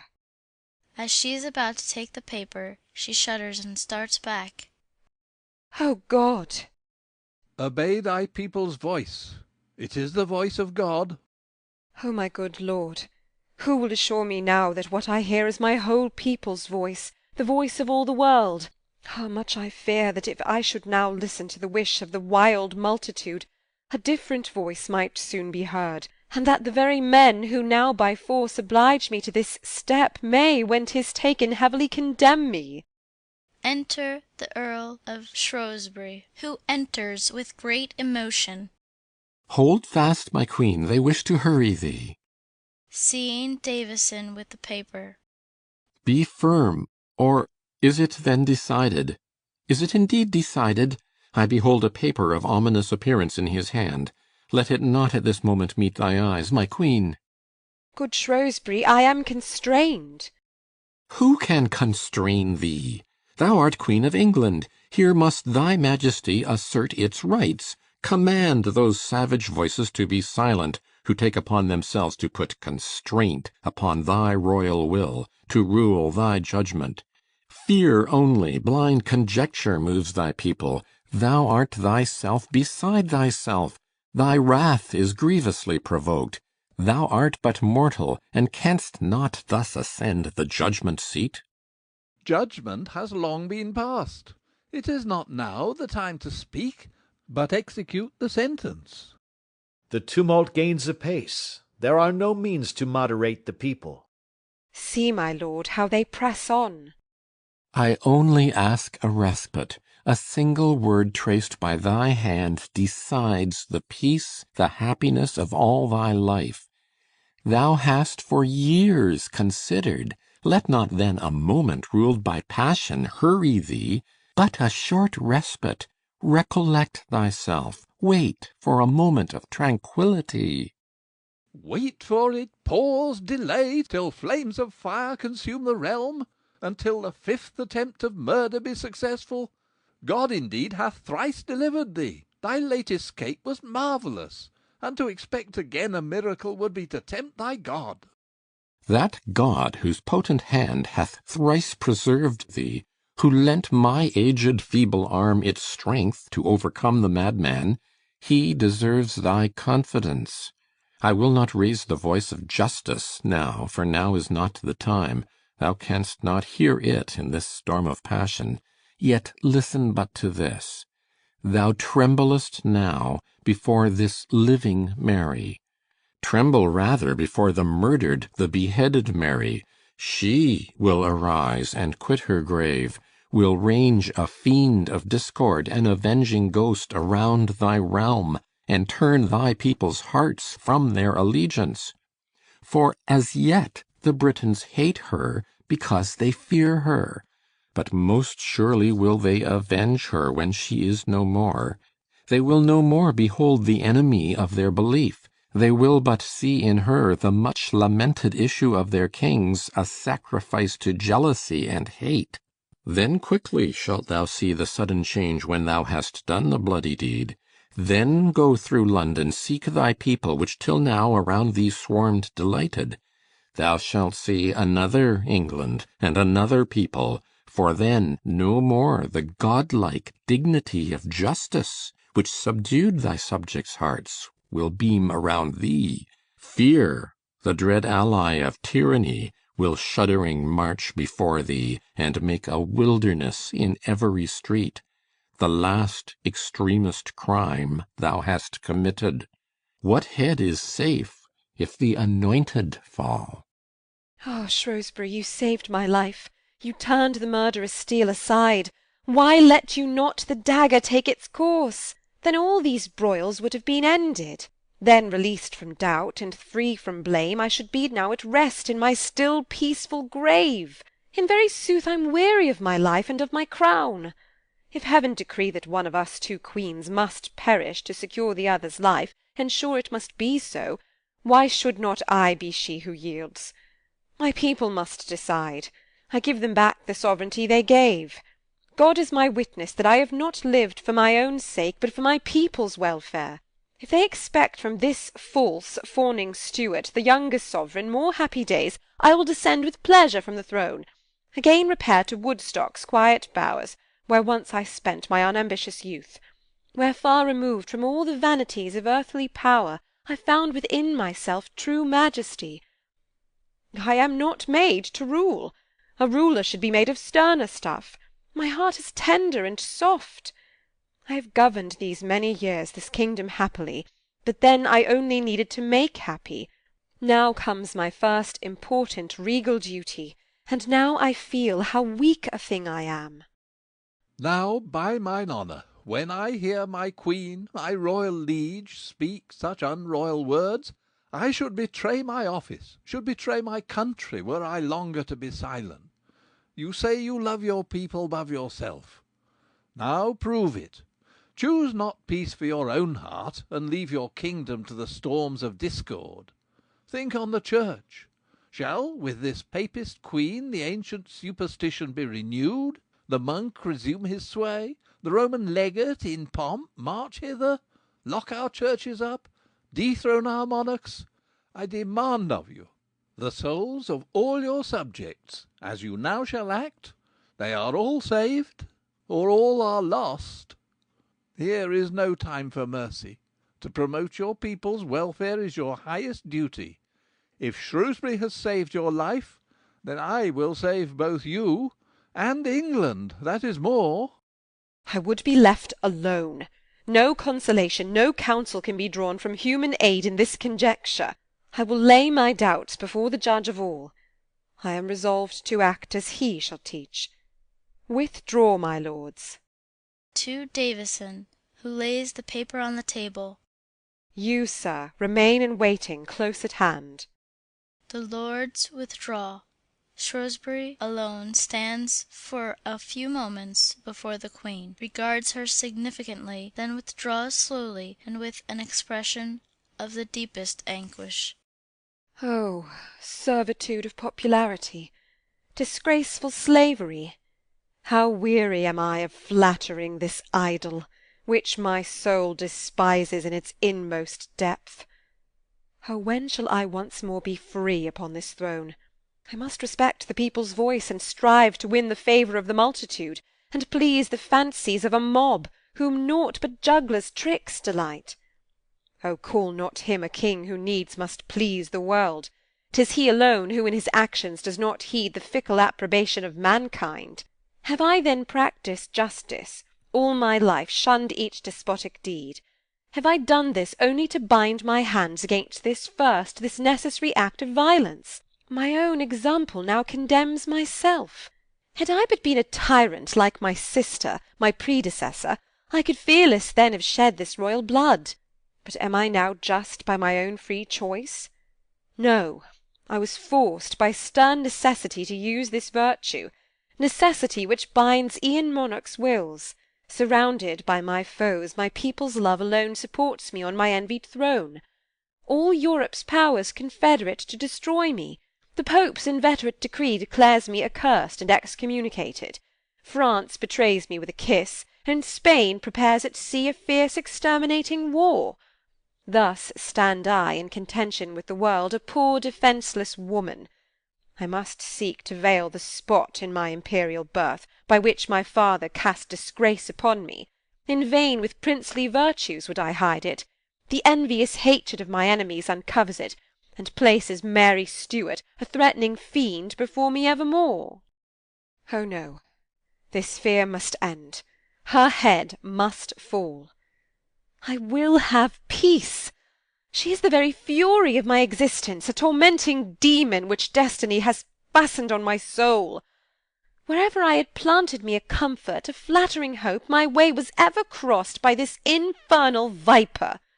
She has torn my favourite and my destined bridegroom from me. The hated name of every ill I feel is Mary Stuart. Were but she no more on earth, I should be free as mountain air. With what disdain did she look down on me, as if her eye should blast me like the lightning. Poor feeble wretch! I bear far other arms, their touch is mortal, and thou art no more. Advancing to the table hastily, and taking the pen. I am a bastard, am I? Hapless wretch! I am but so the while thou liv'st and breath'st. Thy death will make my birth legitimate. The moment I destroy thee is the doubt destroyed which hangs o'er my imperial right. As soon as England has no other choice, my mother's honour and my birthright triumphs. She signs with resolution, lets her pen then fall, and steps back with an expression of terror. After a pause, she rings. Where are their lordships? They are gone to quell the tumult of the people. The alarm was instantly appeased when they beheld the Earl of Shrewsbury. "That's he!" exclaimed 100 voices. "That's the man! He saved the Queen. Hear him, the bravest man in England." And now began the gallant Talbot, blamed in gentle words the people's violence, and used such strong persuasive eloquence that all were pacified, and silently they slunk away. The fickle multitude, which turns with every wind. Unhappy he who leans upon this reed. 'Tis well, Sir William, you may retire again. As he is going towards the door. And, sir, this paper, receive it back. I place it in your hands. Davison casts a look upon the paper and starts back. My gracious Queen, thy name? Then 'tis decided. I had but to subscribe it. I have done so. A paper sure cannot decide. A name kills not. Thy name, my Queen, beneath this paper is most decisive. Kills. 'Tis like the lightning, which blasteth as it flies. This fatal scroll commands the sheriff and commissioners to take departure straight for Fotheringay, and to the Queen of Scots announce her death, which must at dawn be put into execution. There is no respite, no discretion here. As soon as I have parted with this writ, her race is run. Yes, sir, the Lord has placed this weighty business in your feeble hands. Seek him in prayer to light you with his wisdom. I go, and leave you, sir, to do your duty. Going. No, leave me not, my Queen, till I have heard your will. The only wisdom that I need is, word for word, to follow your commands. Say, have you placed this warrant in my hands to see that it be speedily enforced? That you must do as your own prudence dictates. Not mine. Oh, God forbid! Obedience is my only prudence here. No point must be left to be decided by your servant. A small mistake would here be regicide, a monstrous crime, from which my soul recoils. Permit me, in this weighty act, to be your passive instrument, without a will. Tell me, in plain undoubted terms, your pleasure, what with the bloody mandate I should do. Its name declares its meaning. Do you then, my liege, command its instant execution? I said not that. I tremble but to think of it. Shall I retain it, then, till further orders? At your own risk. You answer the event. I? Gracious heavens! Oh, speak, my queen, your pleasure.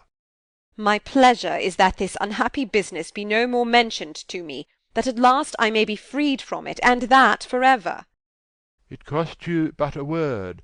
Determine, then, what shall I do with this mysterious scroll? I have declared it. Plague me, sir, no longer. You have declared it, say you? Oh, my queen, you have said nothing. Please, my gracious mistress, but to remember. Insupportable. Oh, be indulgent to me. I have entered unwittingly not many months ago upon this office. I knew not the language of courts and kings. I ever have been reared in simple open wise, a plain blunt man. Be patient with me, nor deny your servant a light to lead him clearly to his duty. He approaches her in a supplicating posture. She turns her back on him. He stands in despair, then speaks with a tone of resolution. Take again this paper. Take it back. Within my hands it is a glowing fire. Select not me, my queen. Select not me to serve you in this terrible conjecture. Go, sir. Fulfil the duty of your office. Exit. She goes. She leaves me doubting and perplexed with this dread paper. How to act I know not. Should I retain it? Should I forward it? To Burleigh, who enters. Oh, I am glad you are come, my lord. 'Tis you who have preferred me to this charge. Now free me from it, for I undertook it, unknowing how responsible it made me. Let me then seek again the obscurity in which you found me. This is not my place. How now? Take courage, sir. Where is the warrant? The Queen was with you? She has quitted me in bitter anger. Oh, advise me, help me, save me from this fell agony of doubt. My lord, here is the warrant. It is signed. Indeed? Oh, give it me. I may not. How? She has not yet explained her final will. Explained? She has subscribed it. Give it to me. I am to execute it, and I am not. Great heavens! I know not what I am to do. It must be now, this moment executed. The warrant, sir. You're lost if you delay. So am I also if I act too rashly. What strange infatuation! Give it me. Snatches the paper from him, and exit with it. What would you? Hold! You will be my destruction. Act 5. The scene the same as in the first act. Hannah Kennedy, in deep mourning, her eyes still red from weeping, in great but quiet anguish, is employed in sealing letters and parcels. Her sorrow often interrupts her occupation, and she is seen at such intervals to pray in silence. Paulette and Drury, also in mourning, enter, followed by many servants, who bear golden and silver vessels, mirrors, paintings, and other valuables, and fill the back part of the stage with them. Paulette delivers to the nurse a box of jewels and a paper, and seems to inform her by signs that it contains the inventory of the effects the Queen had brought with her. At the sight of these riches, the anguish of the nurse is renewed. She sinks into a deep glowing melancholy, during which Drury, Paulette, and the servants silently retire. Melville, is it you? Behold, are you again? Yes, faithful Kennedy, we meet once more. After this long, long, painful separation. A most unhappy, bitter meeting this. You come To take an everlasting leave of my dear Queen, to bid a last farewell. and now at length, now on the fatal morn which brings her death, they grant our royal lady the presence of her friends. O worthy sir, I will not question you how you have fared, nor tell you all the sufferings we've endured, since you were torn away from us. Alas! there will be time enough for that hereafter. O Melville, Melville, why was it our fate to see the dawn of this unhappy day? Let us not melt each other with our grief. Throughout my whole remaining life, as long as ever it may be, I'll sit and weep. A smile shall never more light up these cheeks, ne'er will I lay this sable garb aside, but lead henceforth a life of endless mourning. Yet on this last sad day I will be firm. Pledge to me your word to moderate your grief, and when the rest of comfort all bereft, abandoned to despair, wail around her, we will lead her with heroic resolution, and be her staff upon the road to death. Melville, you are deceived if you suppose the Queen has need of your support to meet her death with firmness. She it is, my friend, who will exhibit the undaunted heart. Oh, trust me, Mary Stuart will expire as best becomes a heroine and queen. Received she firmly, then, the sad decree of death? 'Tis said she was not prepared. She was not, yet they were far other terrors which made our lady shudder. 'Twas not death, but her deliverer, which made her tremble. Freedom was promised us.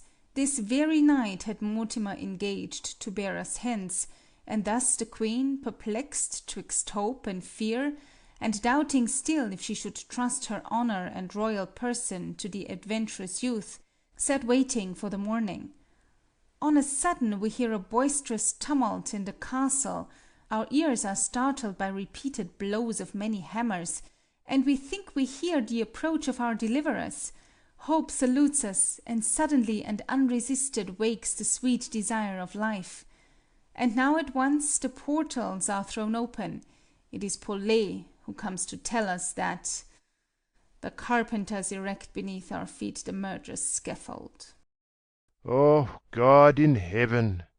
O tell me then how bore the Queen this terrible vicissitude? Not by degrees can we relinquish life. Quick, sudden, in the twinkling of an eye the separation must be made, the change from temporal to eternal life. And God imparted to our mistress at this moment his grace, to cast away the earthly hope, and firm and full of faith to mount the skies. No sign of pallid fear dishonored her, no word of mourning, till she heard the tidings of Leicester's shameful treachery, the sad fate of the deserving youth who sacrificed himself for her, the deep, the bitter anguish of that old knight, who lost, through her, his last, his only hope. Till then she shed no tear. 'Twas then her tears began to flow. 'Twas not her own, but others' woe, which wrung them from her. Where is she now? Can you not lead me to her? She spent the last remainder of the night in prayer, and from her dearest friends she took her last farewell in writing. Then she wrote her will with her own hand. She now enjoys a moment of repose. The latest slumber refreshes her weak spirits. Who attends her? None but her women and physician Bourgoin. You seem to look around you with surprise. Your eyes appear to ask me what should mean this show of splendor in the house of death. Oh, sir, while yet we lived, we suffered want, but at our death plenty returns to us. Enter Margaret Curll. How, madam, fares the Queen? Is she awake? She is already dressed. She asks for you. I go. To Melville, who seems to wish to accompany her. But follow not until the Queen has been prepared to see you. Exit. Melville, sure, the ancient steward? Yes, the same. Oh, sir, this is a house which needs no steward now. Melville, you come from London. Can you give no tidings of my husband?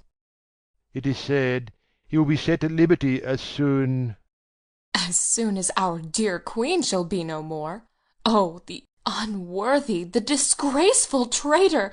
He is our lady's murderer. 'Tis said it was his testimony which condemned her. 'Tis true. Oh, curse upon him! Be his soul condemned forever! He has borne false witness. Think, madam, what you say.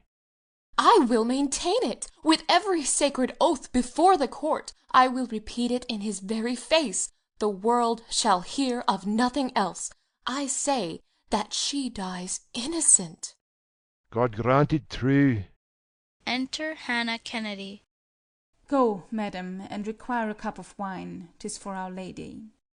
Is the queen then sick? She thinks that she is strong. She is deceived by her heroic courage. She believes she has no need of nourishment, yet still a hard and painful task's allotted her. Her enemies shall not enjoy the triumph. They shall not say that fear hath blanched her cheeks, when her fatigues have conquered human weakness. May I approach her? She will come herself. Enter Burgoyne. 2 women of the chamber follow him, weeping and in deep mourning. Oh, Melville! Oh, Burgoyne! They embrace silently. She chose to be alone. She wishes, at this awful moment, for the last time, to commune with her God. Enter Margaret Curll, bearing a golden cup of wine. She places it hastily upon the table and leans, pale and trembling, against a chair. How, madam? What has frightened you? Oh, God! Speak, madam. What, alas, have I beheld? Come to yourself, and say what you have seen. As I went down the staircase which conducts to the great hall below, a door stood open. I looked into the chamber, and I saw, oh heaven! What saw you? All the walls were hung with black. A spacious scaffold, too, o'erspread with sable cloth, was raised above the floor, and in the middle of the scaffold stood a dreadful sable block. Upon it lay a naked, polished axe. The hall was full of cruel people crowding round the scaffold, who, with a horrid thirst for human blood, seemed waiting for the victim. Gracious heaven, protect our queen. Be calm. The queen approaches. Enter Mary, in white and sumptuously arrayed. As for a festival, she wears, hanging from her neck, on a row of small beads, an agnus dei. A rosary hangs from her girdle. She bears a crucifix in her hand, and a diadem of precious stones binds her hair. Her large black veil is thrown back. On her entrance all present fall back on both sides, with the most violent expressions of anguish. Melville falls involuntarily upon his knees. Why these complaints? Why weep ye? Ye should rather rejoice with me, that now at length the end of my long woe approaches, that my shackles fall off, my prison opens, and my soul delighted mounts on seraph's wings, and seeks the land of everlasting liberty. When I was offered up to the oppression of my proud enemy, was forced to suffer ignoble taunts and insults most unfitting a free and sovereign queen, then was the time to weep for me. But as an earnest friend, beneficent and healing death approaches. All the indignities which I have suffered on earth are covered by his sable wings. The most degraded criminals ennobled by his last sufferings, by his final exit. I feel again the crown upon my brows, and dignity possess my swelling soul. How, Melville here? My worthy sir, not so. Arise. You rather come in time to see the triumph of your mistress than her death. One comfort, which I never had expected, is granted me, that after death my name will not be quite abandoned to my foes. One friend at least, one partner of my faith, will be my witness in the hour of death. Say, honest Melville, how you fared the while in this inhospitable, hostile land. For since the time they tore you from my side, my fears for you have oft depressed my soul. No other evil galled me but my grief for thee, and that I wanted power to serve thee. How fares my chamberlain, old Didier? But sure the faithful servant long had slept the sleep of death, for he was full of years. God hath not granted him as yet this grace. He lives to see the grave overwhelm thy youth. Oh, could I but have felt before my death the happiness of pressing one descendant of the dear blood of Stuart to my bosom! But I must suffer in a foreign land, none but my servants to bewail my fate. Sir, to your loyal bosom I commit my latest wishes. Bear then, sir, my blessing to the most Christian king, my royal brother, and the whole royal family of France. I bless the cardinal, my honored uncle, and also Henry Guise, my noble cousin. I bless the Holy Father, the vicegerent of Christ on earth, who will, I trust, bless me. I bless the King of Spain, who nobly offered himself as my deliverer, my avenger. They are remembered in my will.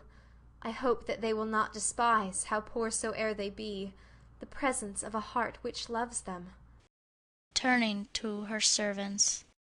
I have bequeathed you to my royal brother of France. He will protect you. He will give you another country and a better home. And if my last desire have any weight, stay not in England. Let no haughty Briton glut his proud heart with your calamities, nor see those in the dust who once were mine. Swear by this image of our suffering Lord to leave this fatal land when I'm no more. Melville, touching the crucifix. I swear obedience in the name of all. What I, though poor and plundered, still possess, of which I am allowed to make disposal, shall be amongst you shared.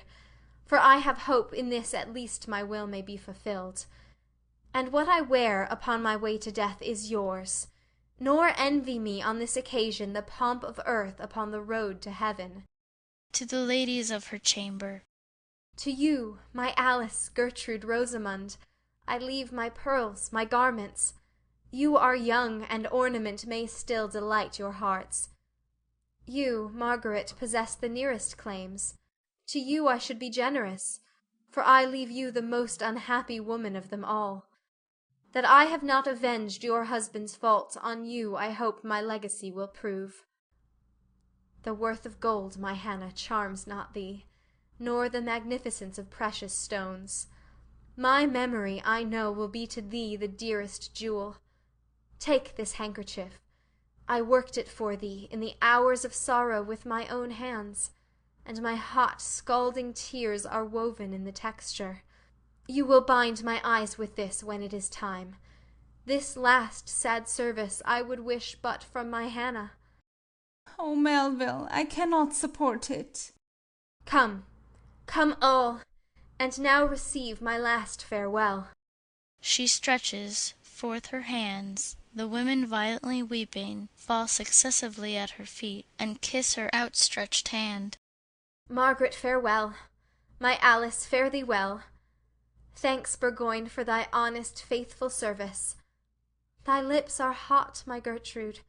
I have been much hated, yet have been as much beloved. May a deserving husband bless my Gertrude, for this warm, glowing heart is formed for love. Bertha, thy choice is better. Thou hadst rather become the chaste and pious bride of heaven. O haste thee to fulfill thy vows. The goods of earth are all deceitful. Thou mayst learn this lesson from thy queen. No more. Farewell, farewell, farewell, my friends. Farewell for ever. She turns suddenly from them. All but Melville retire at different sides. I have arranged all temporal concerns, and hope to leave the world in debt to none.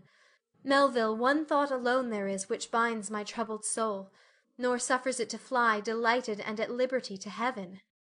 Disclose it to me. Ease your bosom, thrust your doubts, your sorrows to your faithful friend. I see eternity's abyss before me. Soon must I stand before the highest judge, and have not yet appeased the Holy One. A priest of my religion is denied me, and I disdain to take the sacrament, the holy heavenly nourishment from priests of a false faith. I die in the belief of my own church, for that alone can save. Compose your heart. The fervent pious wish is prized in heaven as high as the performance. The might of tyrants can but bind the hands. The heart's devotion rises free to God. The word is dead, 'tis faith which brings to life. The heart is not sufficient of itself. Our faith must have some earthly pledge to ground its claim to the high bliss of heaven. For this our God became incarnate, and enclosed mysteriously his unseen heavenly grace within an outward figure of a body. The Church it is, the Holy One, the High One, which rears for us the ladder up to heaven. 'Tis called the Catholic Apostolic Church, for 'tis but general faith can strengthen faith. Where thousands worship and adore, the heat breaks out in flames, and, borne on eagle wings, the soul mounts upwards to the heaven of heavens. Ah, happy they, who for the glad communion of pious prayer meet in the house of God! The altar is adorned, the tapers blaze, the bell invites, the incense soars on high. The bishop stands enrobed, he takes the cup, and blessing it, declares the solemn mystery, the transformation of the elements. And the believing people fall delighted to worship and adore the present Godhead. Alas, I only am debarred from this. The heavenly benediction pierces not my prison walls. Its comfort is denied me. Yes, it can pierce them. Put thy trust in him who is almighty. In the hand of faith the withered staff can send forth verdant branches, and he who from the rock called living water, he can prepare an altar in this prison, can change. Seizing the cup, which stands upon the table, The earthly contents of this cup into a substance of celestial grace. Melville! Oh, yes, I understand you, Melville. Here is no priest, no church, no sacrament, but the Redeemer says, "When 2 or 3 are in my name assembled, I am with them." What consecrates the priest? Say what ordains him to be the Lord's interpreter? A heart devoid of guile, and a reproachless conduct. Well then, though unordained, be you my priest. To you will I confide my last confession, and take my absolution from your lips. If then thy heart be with such zeal inflamed, I tell thee that, for thine especial comfort, the Lord may work a miracle. Thou say'st, here is no priest, no church, no sacrament. Thou errest. Here is a priest, here is a God descends to thee in real presence. At these words he uncovers his head, and shows a host in a golden vessel. I am a priest, to hear thy last confession, and to announce to thee the peace of God upon thy way to death. I have received upon my head the 7 consecrations. I bring thee from his holiness this host, which, for thy use, himself hath deigned to bless. Is then a heavenly happiness prepared to cheer me on the very verge of death? As an immortal one on golden clouds descends, as once the angel from on high delivered the apostle from his fetters. He scorns all bars, he scorns the soldier's sword. He steps undaunted through the bolted portals, and fills the dungeon with his native glory. Thus here the messenger of heaven appears, when every earthly champion had deceived me. And you, my servant once, are now the servant of the Most High and his immortal word. As before me your knees were wont to bend, before you humbled, now I kiss the dust. She sinks before him on her knees, Melville making over her the sign of the cross. Hear, Mary, Queen of Scotland, in the name of God the Father, Son, and Holy Ghost, hast thou examined carefully thy heart? Swearest thou, art thou prepared in thy confession to speak the truth before the God of truth. Before my God and thee my heart lies open. What calls thee to the presence of the highest? I humbly do acknowledge to have erred most grievously. I tremble to approach, sullied with sin, the God of purity. Declare the sin which weighs so heavily upon thy conscience since thy last confession.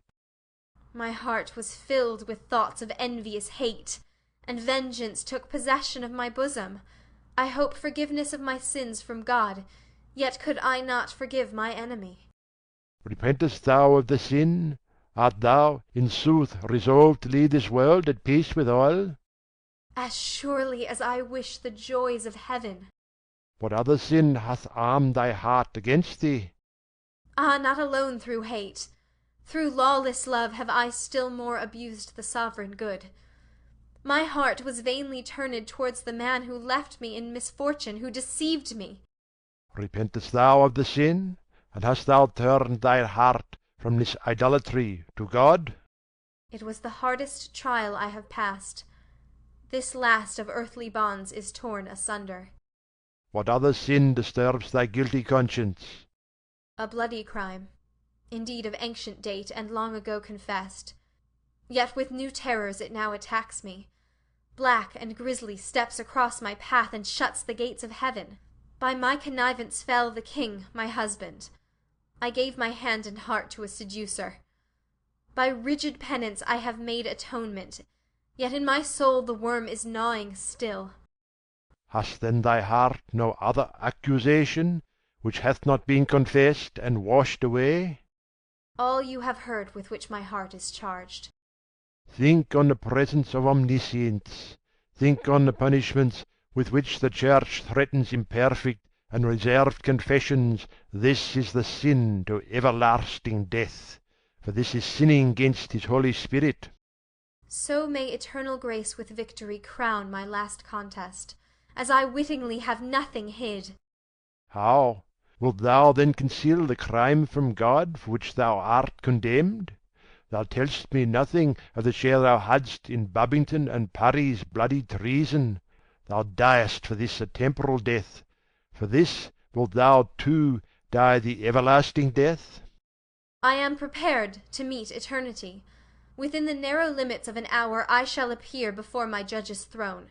But, I repeat it, my confession's ended. Consider well, the heart is a deceiver.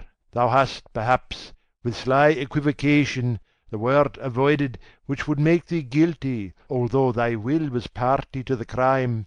Remember that no juggler's tricks can blind the eye of fire which darts through every breast. 'Tis true that I have called upon all princes to free me from unworthy chains. Yet 'tis as true that neither by intent or deed have I attempted my oppressor's life. Your secretaries, then, have witnessed falsely. It is as I have said. What they have witnessed the Lord will judge. Thou mountest, then, satisfied, of thy own innocence, the fatal scaffold? God suffers me in mercy to atone, by undeserved death, my youth's transgressions. Melville, making over her the sign of the cross. Go, then, and expiate them all by death. Sink a devoted victim on the altar, then shall thy blood atone the blood thou'lt spilt. From female frailty were derived thy faults. Free from the weakness of mortality, the spotless spirit seeks the blessed abodes. Now then, by the authority which God hath unto me committed, I absolve thee from all thy sins. Be as thy faith thy welfare.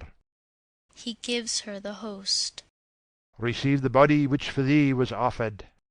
He takes the cup which stands upon the table, consecrates it with silent prayer, then presents it to her.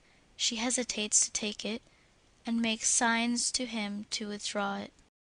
Receive the blood which for thy sins was shed. Receive it.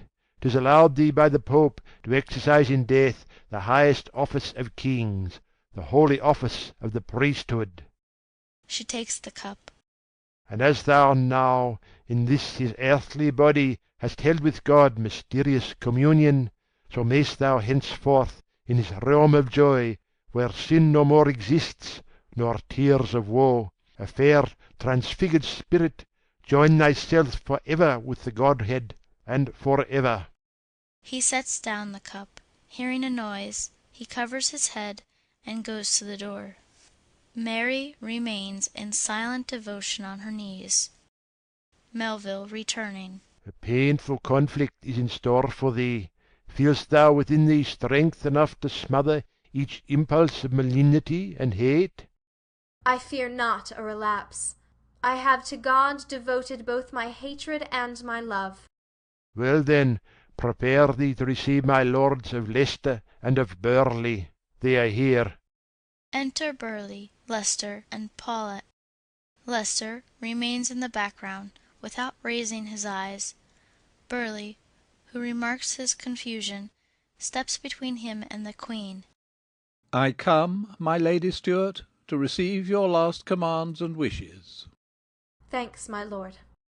It is the pleasure of my royal mistress that nothing reasonable be denied you. My will, my lord, declares my last desires.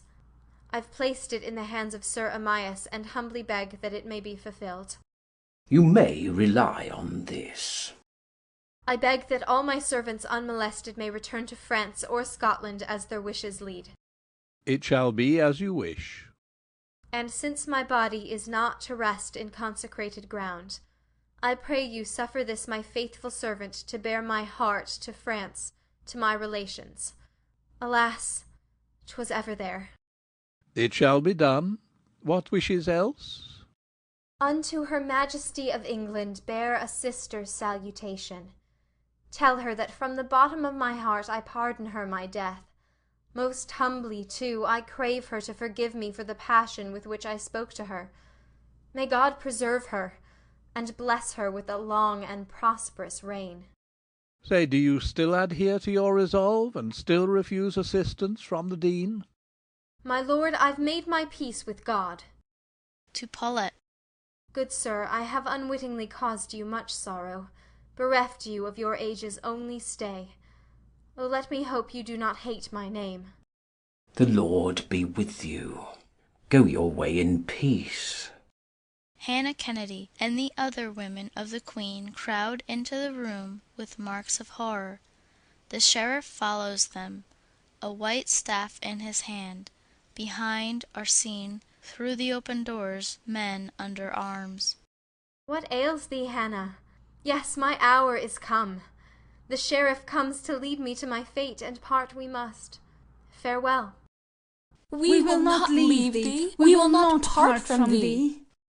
You, worthy sir, and my dear faithful Hannah, shall attend me in my last moments. I am sure my lord will not refuse my heart this consolation.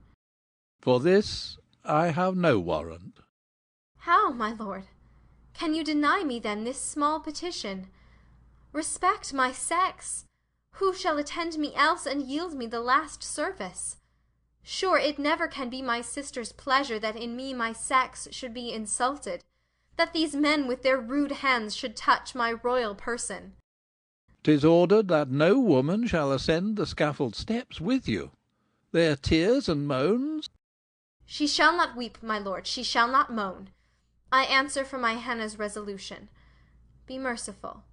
Divide me not so soon from my true foster mother, from my friend. She bore me on her arms into this life. Let her then gently lead me to my death. Be it so. I now have nothing in this world to wish for more. She takes the crucifix and kisses it. My God, my comforter, my blessed Redeemer, as once thy arms were stretched upon the cross, let them be now extended to receive me. She turns round to go. At the same moment her eyes fall upon Leicester, who on her going starts involuntarily, and turns his eyes toward her. At this sight Mary trembles. Her knees fail her. She is about to fall, when Leicester catches at her, and receives her in his arms. She regards him for some time earnestly, and in silence. He cannot support her looks. At length she speaks.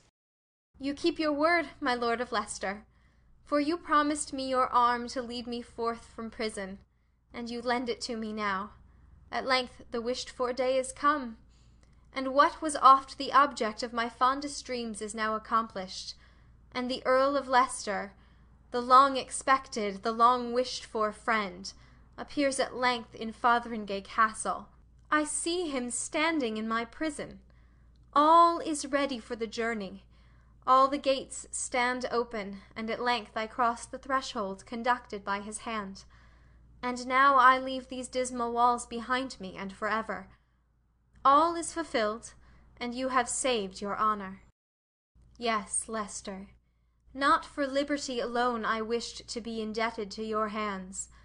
You should have made me bless that liberty.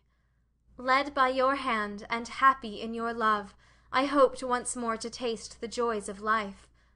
Yes, now that I'm prepared from all the world to part, and to become a happy spirit, whom earthly inclinations tempt no more. Now, Leicester, I may venture to confess without a blush the frailty I have conquered. Farewell, my lord, and if you can, be happy. To woo two queens has been your daring aim. You have disdained a tender, loving heart, betrayed it in the hope to win a proud one. Kneel at the feet of Queen Elizabeth. May your reward not prove your punishment. Farewell. I now have nothing more on earth. She goes, preceded by the sheriff, at her side Melville and her nurse. Burleigh and Paulet follow. The others, wailing, follow her with their eyes till she disappears. They then retire through the other two doors. Do I live still? Can I still bear to live? Will not this roof fall down and bury me? Yawns no abyss to swallow in its gulf the veriest wretch on earth? What have I lost? Oh, what a pearl have I not cast away! What bliss celestial madly dashed aside! She's gone, a spirit purged from earthly stain, and the despair of hell remains for me. Where is the purpose now with which I came? To stifle my heart's voice in callous scorn, to see her head descend upon the block with unaverted and indifferent eyes. How doth her presence wake my slumbering shame! Must she in death surround me with love's toils? Lost, wretched man! No more it suits thee now to melt away in womanly compassion. Love's golden bliss lies not upon thy path. Then arm thy breast in panoply of steel, and henceforth be thy brows of adamant. Wouldst thou not lose the guerdon of thy guilt, thou must uphold, complete it daringly. Pity, be dumb; mine eyes, be petrified. I'll see, I will be witness of her fall. He advances with resolute steps towards the door, through which Mary passed, but stops suddenly half-way. No, no! The terrors of all hell possess me. I cannot look upon the dreadful deed. I cannot see her die. Hark! What was that? They are already there. Beneath my feet the bloody business is preparing. Hark! I hear their voices. Hence! Away! Away from this abode of misery and death! He attempts to escape by another door, finds it locked, and returns. How does some demon chain me to this spot, to hear what I would shudder to behold? That voice, it is the Dean's exhorting her. She interrupts him. Hark! She prays aloud. Her voice is firm. Now all is still, quite still, and sobs and women's moans are all I hear. Now they undress her, they remove the stool, she kneels upon the cushion, lays her head. Having spoken these last words, and paused a while, he is seen with a convulsive motion suddenly to shrink and faint away, A confused hum of voices is heard at the same moment from below, and continues for some time. The second chamber in the fourth act. Elizabeth, entering from a side door, her gait and action expressive of the most violent uneasiness. No message yet arrived? What? No one here? Will evening never come? Stands the sun still in its ethereal course? I can no more remain upon the rack of expectation. Is it accomplished? Is it not? I shudder at both events, and do not dare to ask. My Lord of Leicester comes not. Burleigh too, whom I appointed to fulfil the sentence. If they have quitted London, then 'tis done. The bolt has left its rest. It cuts the air. It strikes. Has struck already. Were my realm at stake, I could not now arrest its course. Who's there? Enter a page. Returned alone? Where are the lords? My Lord High Treasurer and the Earl of Leicester. Where are they? They are not in London. No. Where are they then? That no one could inform me. Before the dawn, mysteriously in haste, they quitted London. I am Queen of England. Walking up and down in the greatest agitation. Go, call me. No, remain, boy. She is dead. Now have I room upon the earth at last. Why do I shake? Whence comes this anguish, dread? My fears are covered by the grave. Who dares to say I did it? I have tears enough in store to weep her fall. Are you still here? Command my secretary, Davison, to come to me this instant. Let the Earl of Shrewsbury be summoned. Here he comes. Exit page. Enter Shrewsbury. Welcome, my noble lord. What tidings? Say, it cannot be a trifle which hath led your footsteps hither at so late an hour. My liege, the doubts that hung upon my heart, and dutiful concern for your fair fame, directed me this morning to the Tower, where Mary's secretaries Gnaw and Curl are now confined as prisoners, for I wished once more to put their evidence to proof. On my arrival the lieutenant seemed embarrassed and perplexed, refused to show me his prisoners, but my threats obtained admittance. God, what a sight was there! With frantic looks, with hair dishevelled, on his pallet lay the Scot, like one tormented by a fury. The miserable man no sooner saw me than at my feet he fell, and there, with screams clasping my knees and writhing like a worm, implored, conjured me to acquaint him with his sovereign's destiny, for vague reports had somehow reached the dungeons of the Tower that she had been condemned to suffer death.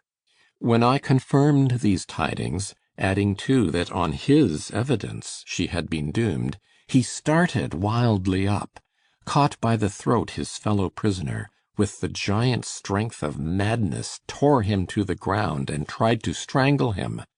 No sooner had we saved the wretch from his fierce grapple than at once he turned his rage against himself, and beat his breast with savage fists, then cursed himself and his companions to the depths of hell. His evidence was false. The fatal letters to Babington, which he had sworn were true, he now denounced as forgeries. For he had set down words the Queen had never spoken. The traitor Gnaw had led him to this treason. Then ran he to the casement, threw it wide with frantic force, and cried into the street so loud that all the people gathered round, I am the man, Queen Mary's secretary. The traitor who accused his mistress falsely, I bore false witness, and am cursed for ever. You said yourself that he had lost his wits. A madman's words prove nothing. Yet this madness serves in itself to swell the proof. My liege, let me conjure thee, be not over hasty. Prithee, give order for a new inquiry. I will, my lord, because it is your wish. Not that I can believe my noble peers have in this case pronounced a hasty judgment. To set your mind at rest, the inquiry shall be straight renewed. Well that 'tis not too late. Upon the honour of our royal name, no, not the shadow of a doubt shall rest. Enter Davison. The sentence, sir, which I but late entrusted unto your keeping, where is it? The sentence? Which yesterday I gave into your charge. Into my charge, my liege. The people urged and baited me to sign it. I perforce was driven to yield obedience to their will. I did so on extreme constraint, and in your hands deposited the paper. To gain time was my purpose. You remember what then I told you. Now the paper, sir. Restore it, sir. Affairs have changed since then. The inquiry must be set on foot anew. Anew? Eternal mercy! Why this pause, this hesitation? Where, sir, is the paper? I am undone, undone. My fate is sealed. Let me not fancy, sir. Oh, I am lost. I have it not. How? What? Oh, God in heaven! It is in Burleigh's hands, since yesterday. Wretch! Is it thus you have obeyed my orders? Did I not lay my strict injunction on you to keep it carefully? No such injunction was laid on me, my liege. Give me the lie? Opprobrious wretch! When did I order you to give the paper into Burleigh's hands? Never expressly in so many words. And, paltering villain, I dare you then presume to construe as you list my words, and lay your bloody meaning on them. Woe betide you if evil come of this officious deed. Your life shall answer the event to me. Earl Shrewsbury, you see how my good name has been abused. I see. Oh, God in heaven! What say you? If the knight has dared to act in this upon his own authority, without the knowledge of your majesty, he must be cited to the court of peers to answer there for subjecting thy name to the abhorrence of all after time. Enter Burleigh. Long life and glory to my royal mistress, and may all enemies of her dominions end like this Stuart. Shrewsbury hides his face. Davison wrings his hand in despair. Speak, my lord. Did you from me receive the warrant? No, my queen, from Davison. And did he in my name deliver it? No, that I cannot say. And dared you then to execute the writ thus hastily, nor wait to know my pleasure? Just was the sentence, we are free from blame before the world, yet it behoved thee not to intercept our natural clemency. For this, my lord, I banish you my presence, and as this forward will was yours alone, bear you alone the curse of the misdeed. To Davison. For you, sir, who have traitorously o'erstepped the bounds of your commission, and betrayed a sacred pledge entrusted to your care, a more severe tribunal is prepared. Let him be straight conducted to the Tower, and capital arraignments filed against him. My honest Talbot, you alone have proved mongst all my counsellors an upright man. You shall henceforward be my guide, my friend. Oh, banish not the truest of your friends, nor cast those into prison who for you have acted, who for you are silent now. But suffer me, great queen, to give the seal, which these 12 years I've borne unworthily, back to your royal hands, and take my leave. No, Shrewsbury, you surely would not now desert me. No, not now. Pardon, I am too old, and this right hand is growing too stiff to set the seal upon your later deeds. Will he forsake me who has saved my life? 'Tis little I have done. I could not save your nobler part. Live, govern happily, your rival's dead. Henceforth you've nothing more to fear. Henceforth to nothing pay regard. Exit. Elizabeth to the Earl of Kent, who enters. Send for the Earl of Leicester. He desires to be excused. He is embarked for France. The curtain drops.